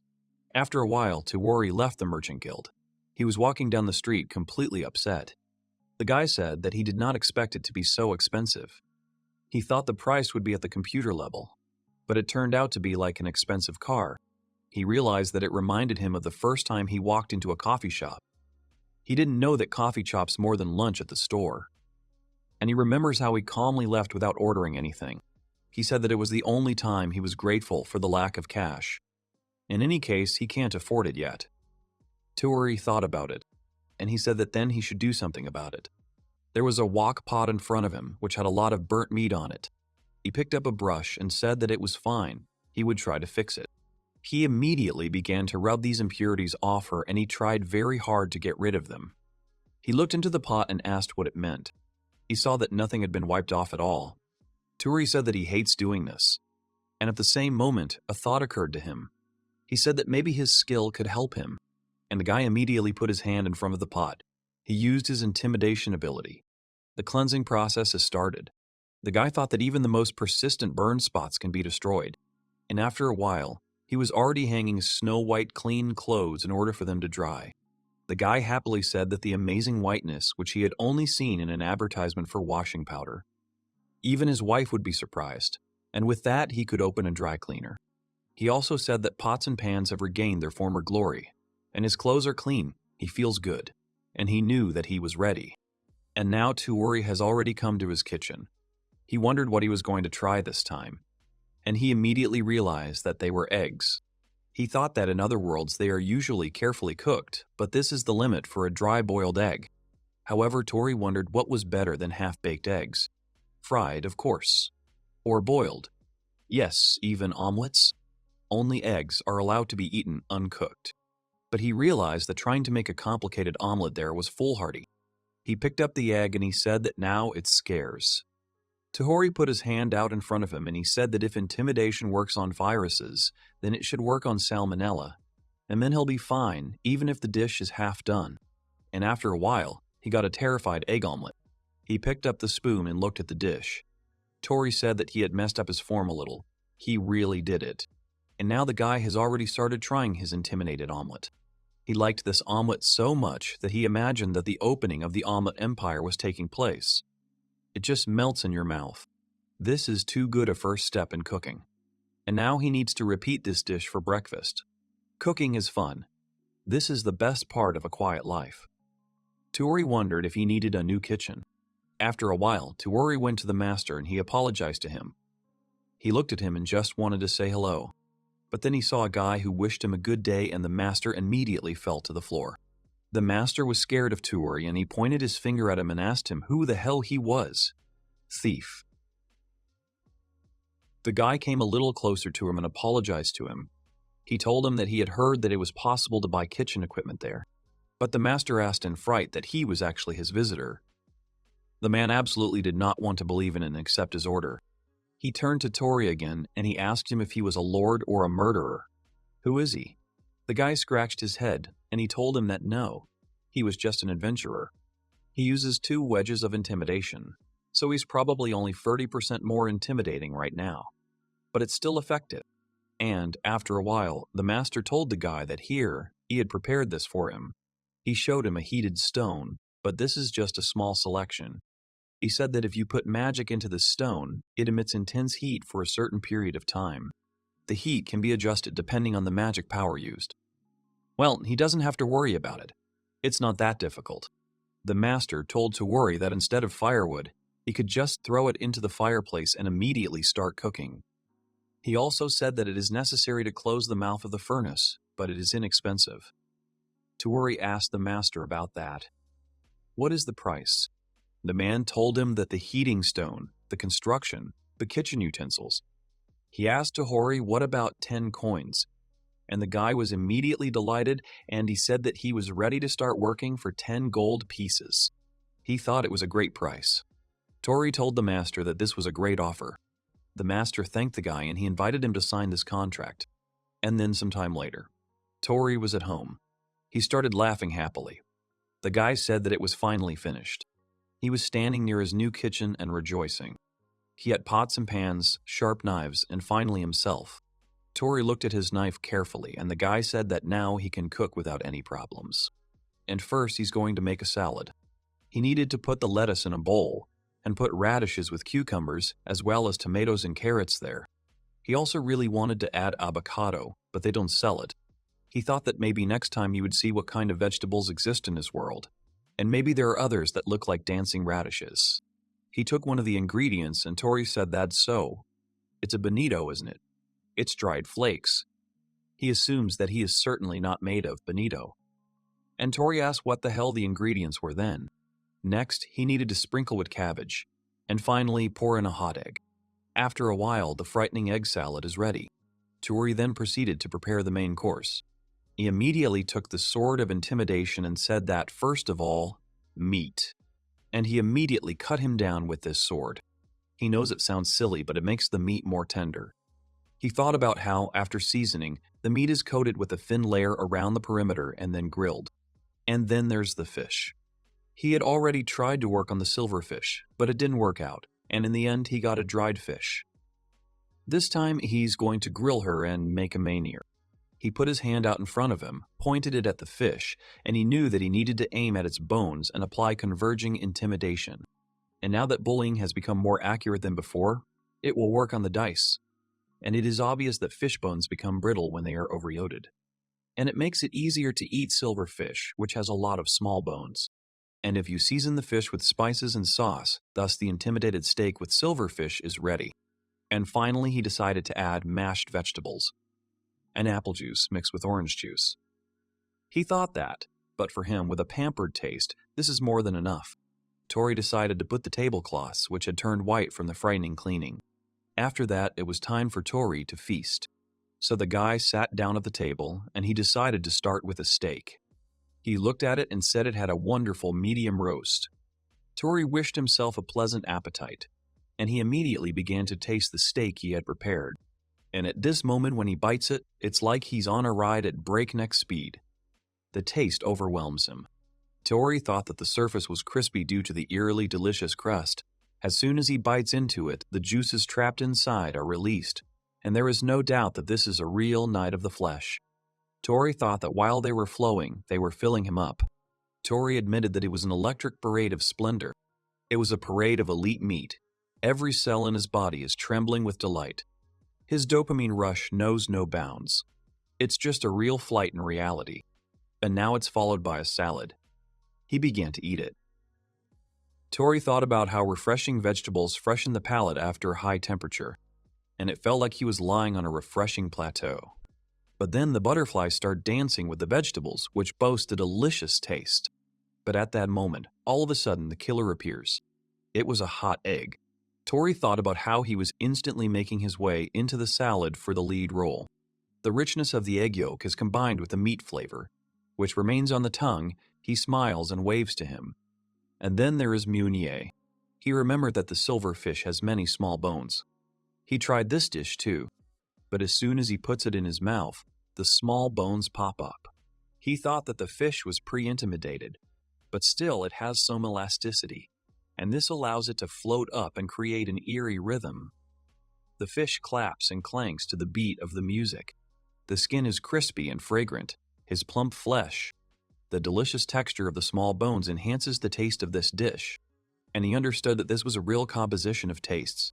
Meanwhile, the guy tasted the drink. Tori said with admiration that this was happiness for him, and if he could only share this happiness with someone, he would invite Mia. As soon as the guy remembered about Mia, he said that he would like to invite her to his place, and so Mia remembered how Tori had addressed her and he had asked her what about coming to visit him. And so the girl was lying in her bed and she was repeating that she had been asked out on a date. She giggled a little at that. But then she suddenly remembered something. She jumped out of bed and shouted that she needed to pick up clothes. Maya immediately ran to her closet and she asked what she should wear. The girl took a couple of hangers and she said that well. This is already too childish and the other is also no longer fashionable. She sighed with sadness in her eyes. Mia remembered Rita, and she said that if only there was someone she could talk to at such a moment. Suddenly, the girl said that no, it was true, she was good in appearance. But if she talks to someone about it, she is sure that she will be ridiculed again. The girl lay back in bed and began to feel sad from the heavy choice of clothes. Meanwhile, night is falling on the city. Mia was sitting in the Adventurers Guild and she was sad. The girl said that waiting is so difficult. But at that moment, someone knocked on the door of the guild. A girl came in the door and looked at Mia questioningly. The girl told her that she was welcome. But at that moment, she thought that this was not the right person, although the time should already be right. And so Mia sat down on the chair again, and she said she was still waiting. At that moment, Rita came up to her and she turned to the girl. She asked Mia how she was doing, and Mia was immediately frightened by her sudden behavior. She asked Rita what she was doing there and why she looked so tired. And Rita immediately replied to her that she was telling her that too. Rita told her that the cat is in heat waiting for a guy, and because of this, all the customers flock there. Rita asked Mia if she couldn't see it, and the girl looked questioningly at the queue. Rita told her that if she had time to wag her very beautiful tail, then she thought that she could help. But Mia immediately shouted that, oh no, she's very sorry.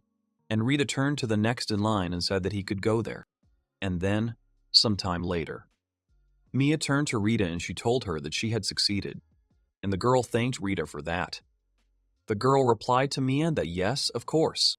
She said that she doesn't know when she became like this. Rita said, pointing to the door, that there was someone she had been waiting for so long, and at the same moment she saw Toru, who greeted her. He apologized to her for being late. Mia was delighted when she saw the guy. She happily told him that she was welcome. And now the date day has finally arrived. Mia thought about how this time it was a date with Toru.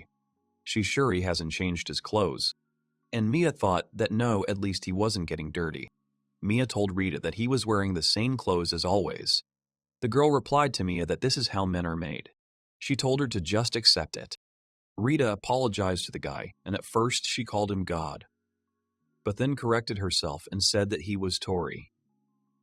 Rita told him that she would prepare this kitty now, and she asked him to wait a minute. Mia heard this, and she thought she didn't understand him. But Toru smiled at the girls, and he asked them not to worry about him. He told them that they could prepare, and Rita thanked him for that. Rita immediately grabbed Mia and she told her to go. Mia shouted to Toru that she would come back then. Toru smiled at the girl and told her that then, see you later. He laughed at the girls and said it was so hectic, and so Rita and Mia came into the room. Rita stood over Mia and she told her that she would work with her now, and she immediately demanded that Mia undress, and she grabbed and pulled on her scarf. Hearing and feeling this, Mia screamed loudly. She asked Rita about what she was doing, but Rita asked her about something she didn't understand. She told her that, of course, she was helping her get dressed, but Mia confidently told her that she could do it herself. Rita smiled at this, and she told her that, well, if that's the case, then let her do it. But, however, no one likes to wait. Therefore, they better hurry up. And after a while, Mia was ready. She said that it was good, she borrowed it from her mother, and she is sure that it will help. She told Rita that okay, she was going. Rita asked her to stay calm. Mia asked her what it was. Rita replied that the buttons were on the back. She would call it cutting-edge fashion. She doesn't think so. And Mia immediately exhaled. Rita got up from the bench and she started working on the buttons. Rita said let her help, and Mia thanked her for that. And Rita also said about perfume. She said that she knows it's a little too much, but she's dealing with God, so she'll lend them to her. Mia was happy about this, and she asked if it was true. She told her that they are the most fashionable now, and the girl thanked Rita for that. Rita told Mia that they, the Kaijunese, use them for hair, and Mia asked her what she needed then, too. But then suddenly she asked her to wait, and the girl immediately screamed. But in the next second, Mia covered her mouth with her paws. Rita turned to her and she told her that it was good that she didn't scream like that in front of him. But Mia asked her to shut up. And so Mia said that she buttoned up and applied perfume. Everything is fine now. But she doesn't even know what else to do. Rita told her that she didn't know. It seems to her that everything is fine. Rita told Mia to ask their vegetable god for a blessing for success. And Mia immediately told her that she did. She thanked Rita for her advice. The girl came to the door and she told her that she was going. Rita told her that yes, she definitely had to pick up some vegetables for her. At that moment, Rita thought that cabbage, cucumber, carrots, radishes. Meanwhile, Mia came out to Tori and she apologized to him for waiting. She apologized for making him wait so long. But at that moment when the guy saw the girl, he just couldn't say a word. He couldn't take his eyes off such a beautiful girl. Mia, noticing this, called out to the guy, and Tohori immediately apologized to the girl. He told her that she was so sweet, and it suits her. This made Mia very embarrassed. She immediately bowed her head in front of him and thanked the guy for the compliment. Tori turned to Mia and he asked her about what they were going to do, and so they left the Adventurers Guild. There was a scary aura around Tori. All the people the guy passed by looked at him in fear. At that moment, Mia thought that on the way to his house they couldn't just be silent. She needed to talk to him about something, but she didn't know what. She thought about how she was so nervous that she couldn't think of anything. She turned to herself and she asked herself how she could do that. The girl did not know at all what to talk about at such moments, and she thought she could talk about vegetables, the weather, hobbies. But then Toori turned to Mia. He told her that they had already arrived. This surprised the girl very much, and she asked the guy that he was telling the truth. She thought about what had already come while she was thinking for so long. But there's nothing you can do, since they're there, you just have to let it go. At this time, the guy was telling the girl that his field was over there. But then the girl turned around and she saw a dried fish. She was drooling from such delicious fish. The guy saw it and he started giggling. He turned to the girl and told her that if she wanted dried fish, then on the way back he would give her some as a souvenir. But then the girl asked what? She awkwardly said that she loves dried fish very much. The girl couldn't stop thinking only about her excellent taste. The girl thanked him for that.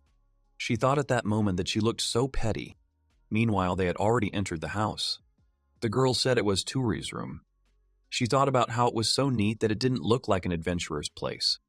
And it seems to her that she has never been in the men's room before. Tori addressed the girl as Miss and said that she could come and sit at the table. The word Miss surprised the girl very much. She asked the guy why he called her Miss, and the guy told her that she could sit down at the table. At that moment, Mia thought that she had never been called that before. She's just a country girl in the city. And Mia immediately apologized to Tori. She sat down at the table and thought about how nervous she was when people treated her like that. And the tablecloth is so white that it looks expensive. She thought that he was definitely not for someone like her. At the same moment, the girl thought that no, she has to get into the image of a successful girl who is not nervous. And at the same moment, Tori said that then he would cook a meal. And the girl was immediately very surprised by this, and she shouted at him to wait 1 minute.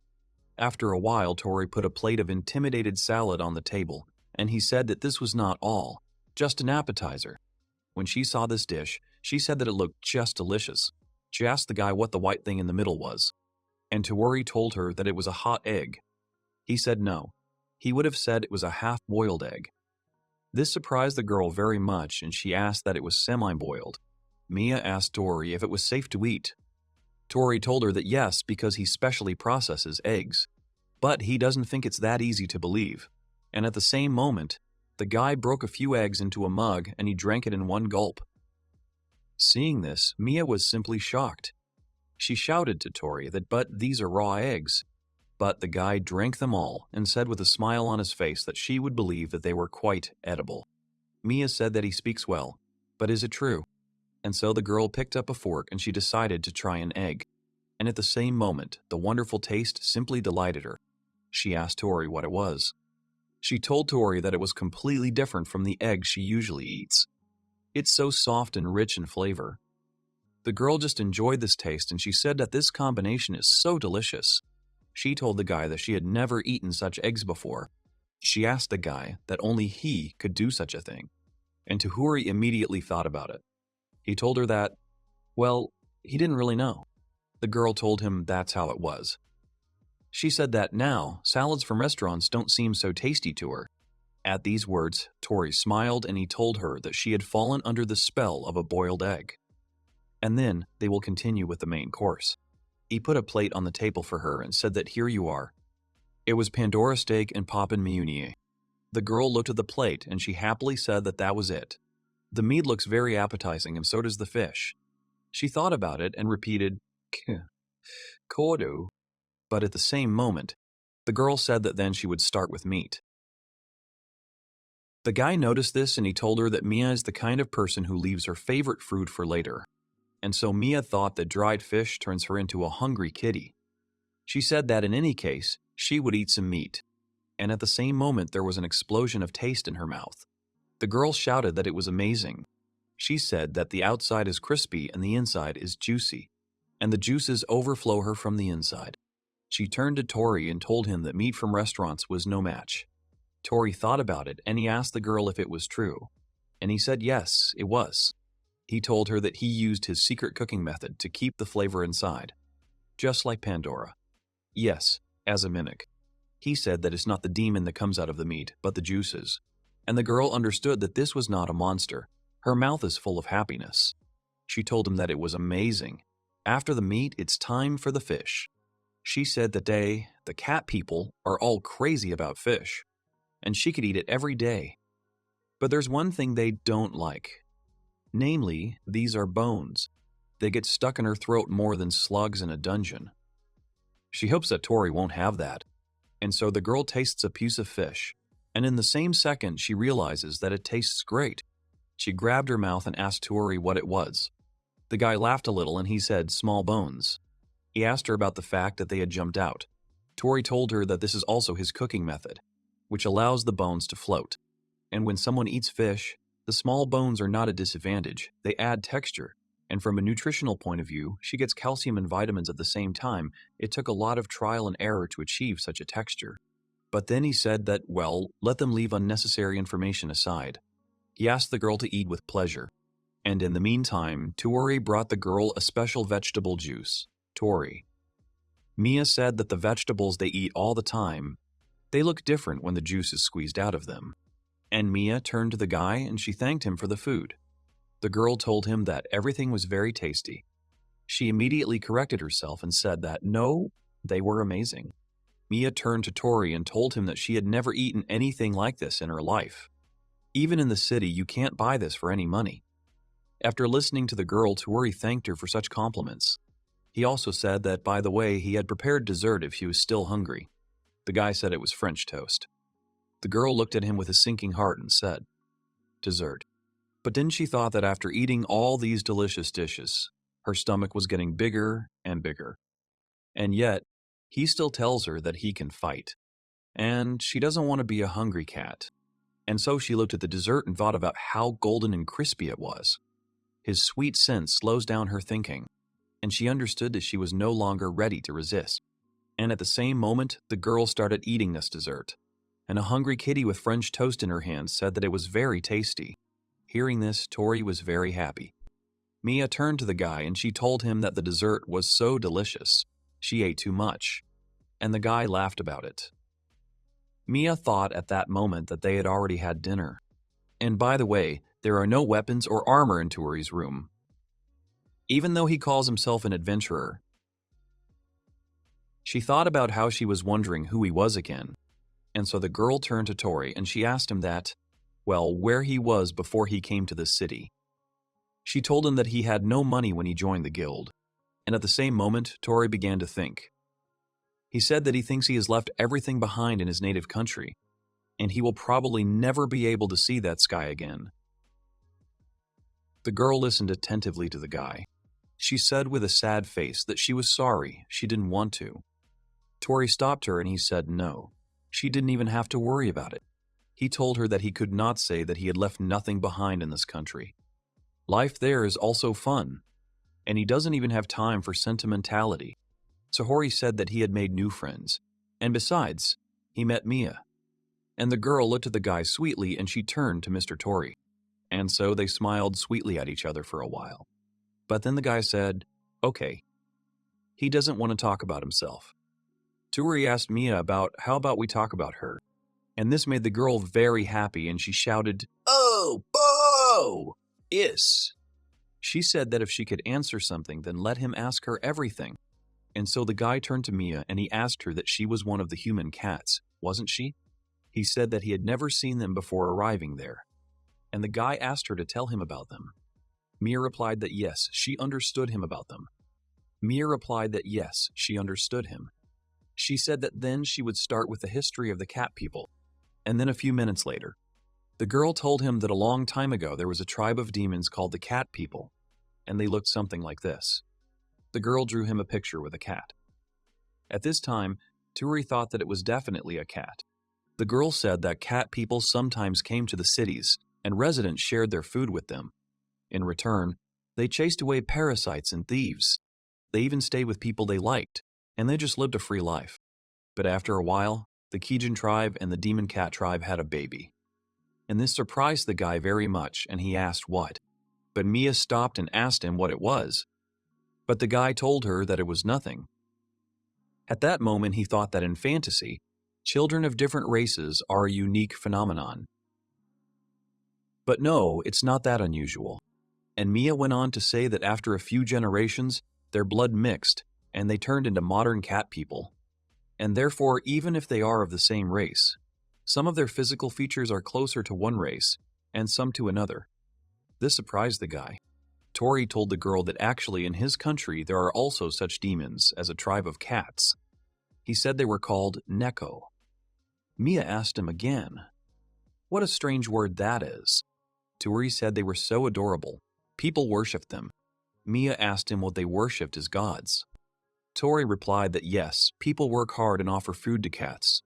And at the same moment, Mia thought about what kind of country Toru was from, and Toru said that but Mr. Neko would have to pay his price. Mia asked him what compensation was. Toru said that after the meal, a ritual called stroking the stomach is performed. And at the moment when Mr. Neko offers his belly first sack, he needs to fall face first into it. And the girl immediately asked again, to fall. She asked the guy that he liked it, and he told her that of course. It was wonderful. Mia said that they don't have such a ritual in their country, but it all reminds Toru of her homeland. She said that if Neko and the cat demons are so similar, then she's probably the same. So if only she could do the same. And at the same moment, Mia felt sad. This was immediately noticed by Toru. He shouted at her that no, they were the size of a small dog. And if he had done this to her tail, he would not have forgiven himself for it. At that moment, Toru thought about calming him down. He knew he had to come up with something else. And so he turned to Mia. The girl looked at him with sadness in her eyes. Toru said that actually, he prefers dancing radishes rather than Neko. He shouted that he loved the smell of greenery. And that made the girl smile a little. She even laughed at that. And so, after a while, Mia and Toru went outside. The girl turned to Toru and she thanked him for today. She told him that the food was delicious. The guy told her that no, he was glad that she liked everything. Mia also thanked the guy for the fish and vegetables. Toru told her that it was okay. His job was to make people happy. And so Mia told the guy that next time she would cook something for him. Mia told him that it might take her some time to get there. And when it's convenient for him, he can come. And the guy told her that he would. At that moment, she thought that she was not a very good cook. And so Mia told Toru that see you at the guild. And the guy told her that yes, of course. The girl started to leave and he waved at her. Meanwhile, night had already fallen. Toru lay there and said that today was a success. I guess you could say that. He said that he was nervous today and didn't know how to deal with Mia. But by the end, they had a good conversation and they got to know each other better. He thought about how he died in Japan and was reborn in another world. He was weak in many ways, but now he has a power to be afraid of. And at first he was wondering what would happen. And now he has food, clothes, and shelter, and he thinks he can live well. He asked God to look after him. He lives like an adventurer, and it will become even stronger over time. He asked if Toru was an adventurer. He got out of bed and said that, but he wasn't even looking for them. Meanwhile, at Lord Richard's family home, in the kitchen, Chef Fobbs tried different dishes, and he immediately shouted that he was delicious, and he showed his muscles. Fogg said that he did everything as Toru told him, and it's amazing. He turned to Toru and told him that it was not bad. Toru thought about what happened to his clothes. He replied to Foggs that no, it all depends on his skills, and the cook told him that even this salad was inspired by him. He had never seen such an idea in a court kitchen. He turned to Toru and told him that he was not only a good cook, but also very smart. The guy told him that, come on, it happens to everyone. And at that moment, Fogs turned to Tori and he asked him what about working in his kitchen. He said that he was sure that the gentleman would pay him well, and even he could live there, and he could see the lady every day. At that moment, Tori laughed awkwardly. He told him that he did not understand what he was talking about. Fogs said that in any case, he would be happy to work with him again. And Tori also told him that he would be happy too. And Fogs told him that now they had to give it to the lady. And the guy agreed with him. When Fleur got the angel salad, she was very happy about it. The girl said that it was a beautiful dish. Tohori told the girl that he was thinking about Lady Fleur when he made it. He asked her how she was doing. The girl replied to the guy that it was just wonderful, and it's even too beautiful to eat.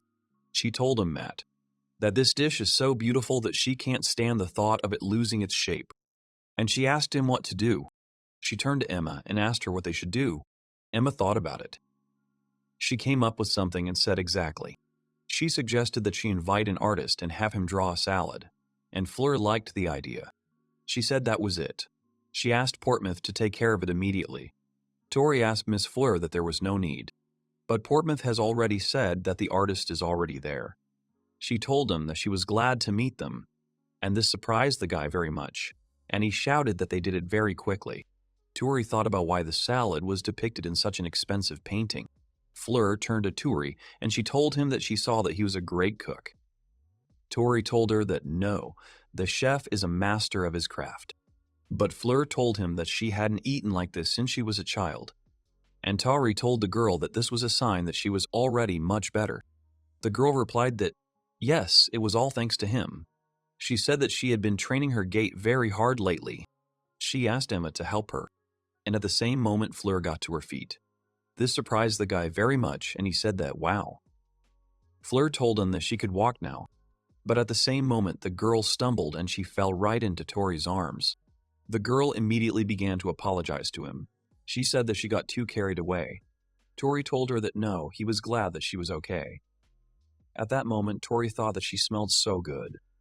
Portmouth asked Emma what her expression was.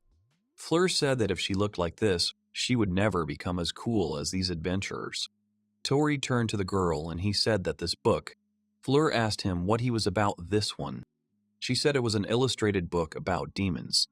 It was compiled by a famous sage who was both an adventurer and a scholar. It's very interesting, both as a textbook and as an adventure book. She can give it to him if he's interested.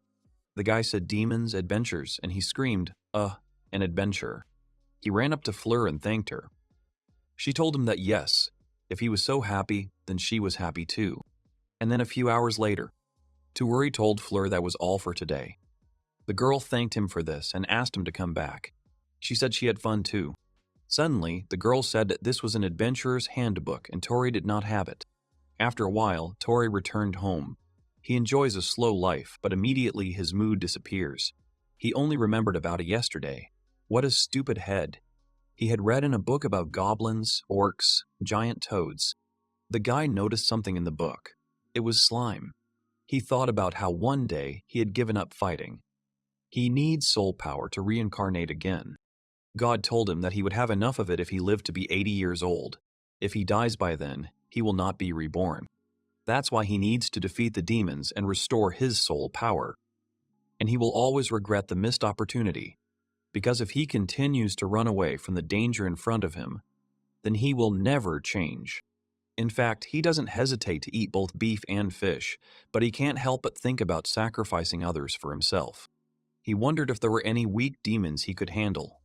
And the slime is the weakest creature, there is no need to describe it. He said there wasn't too much description.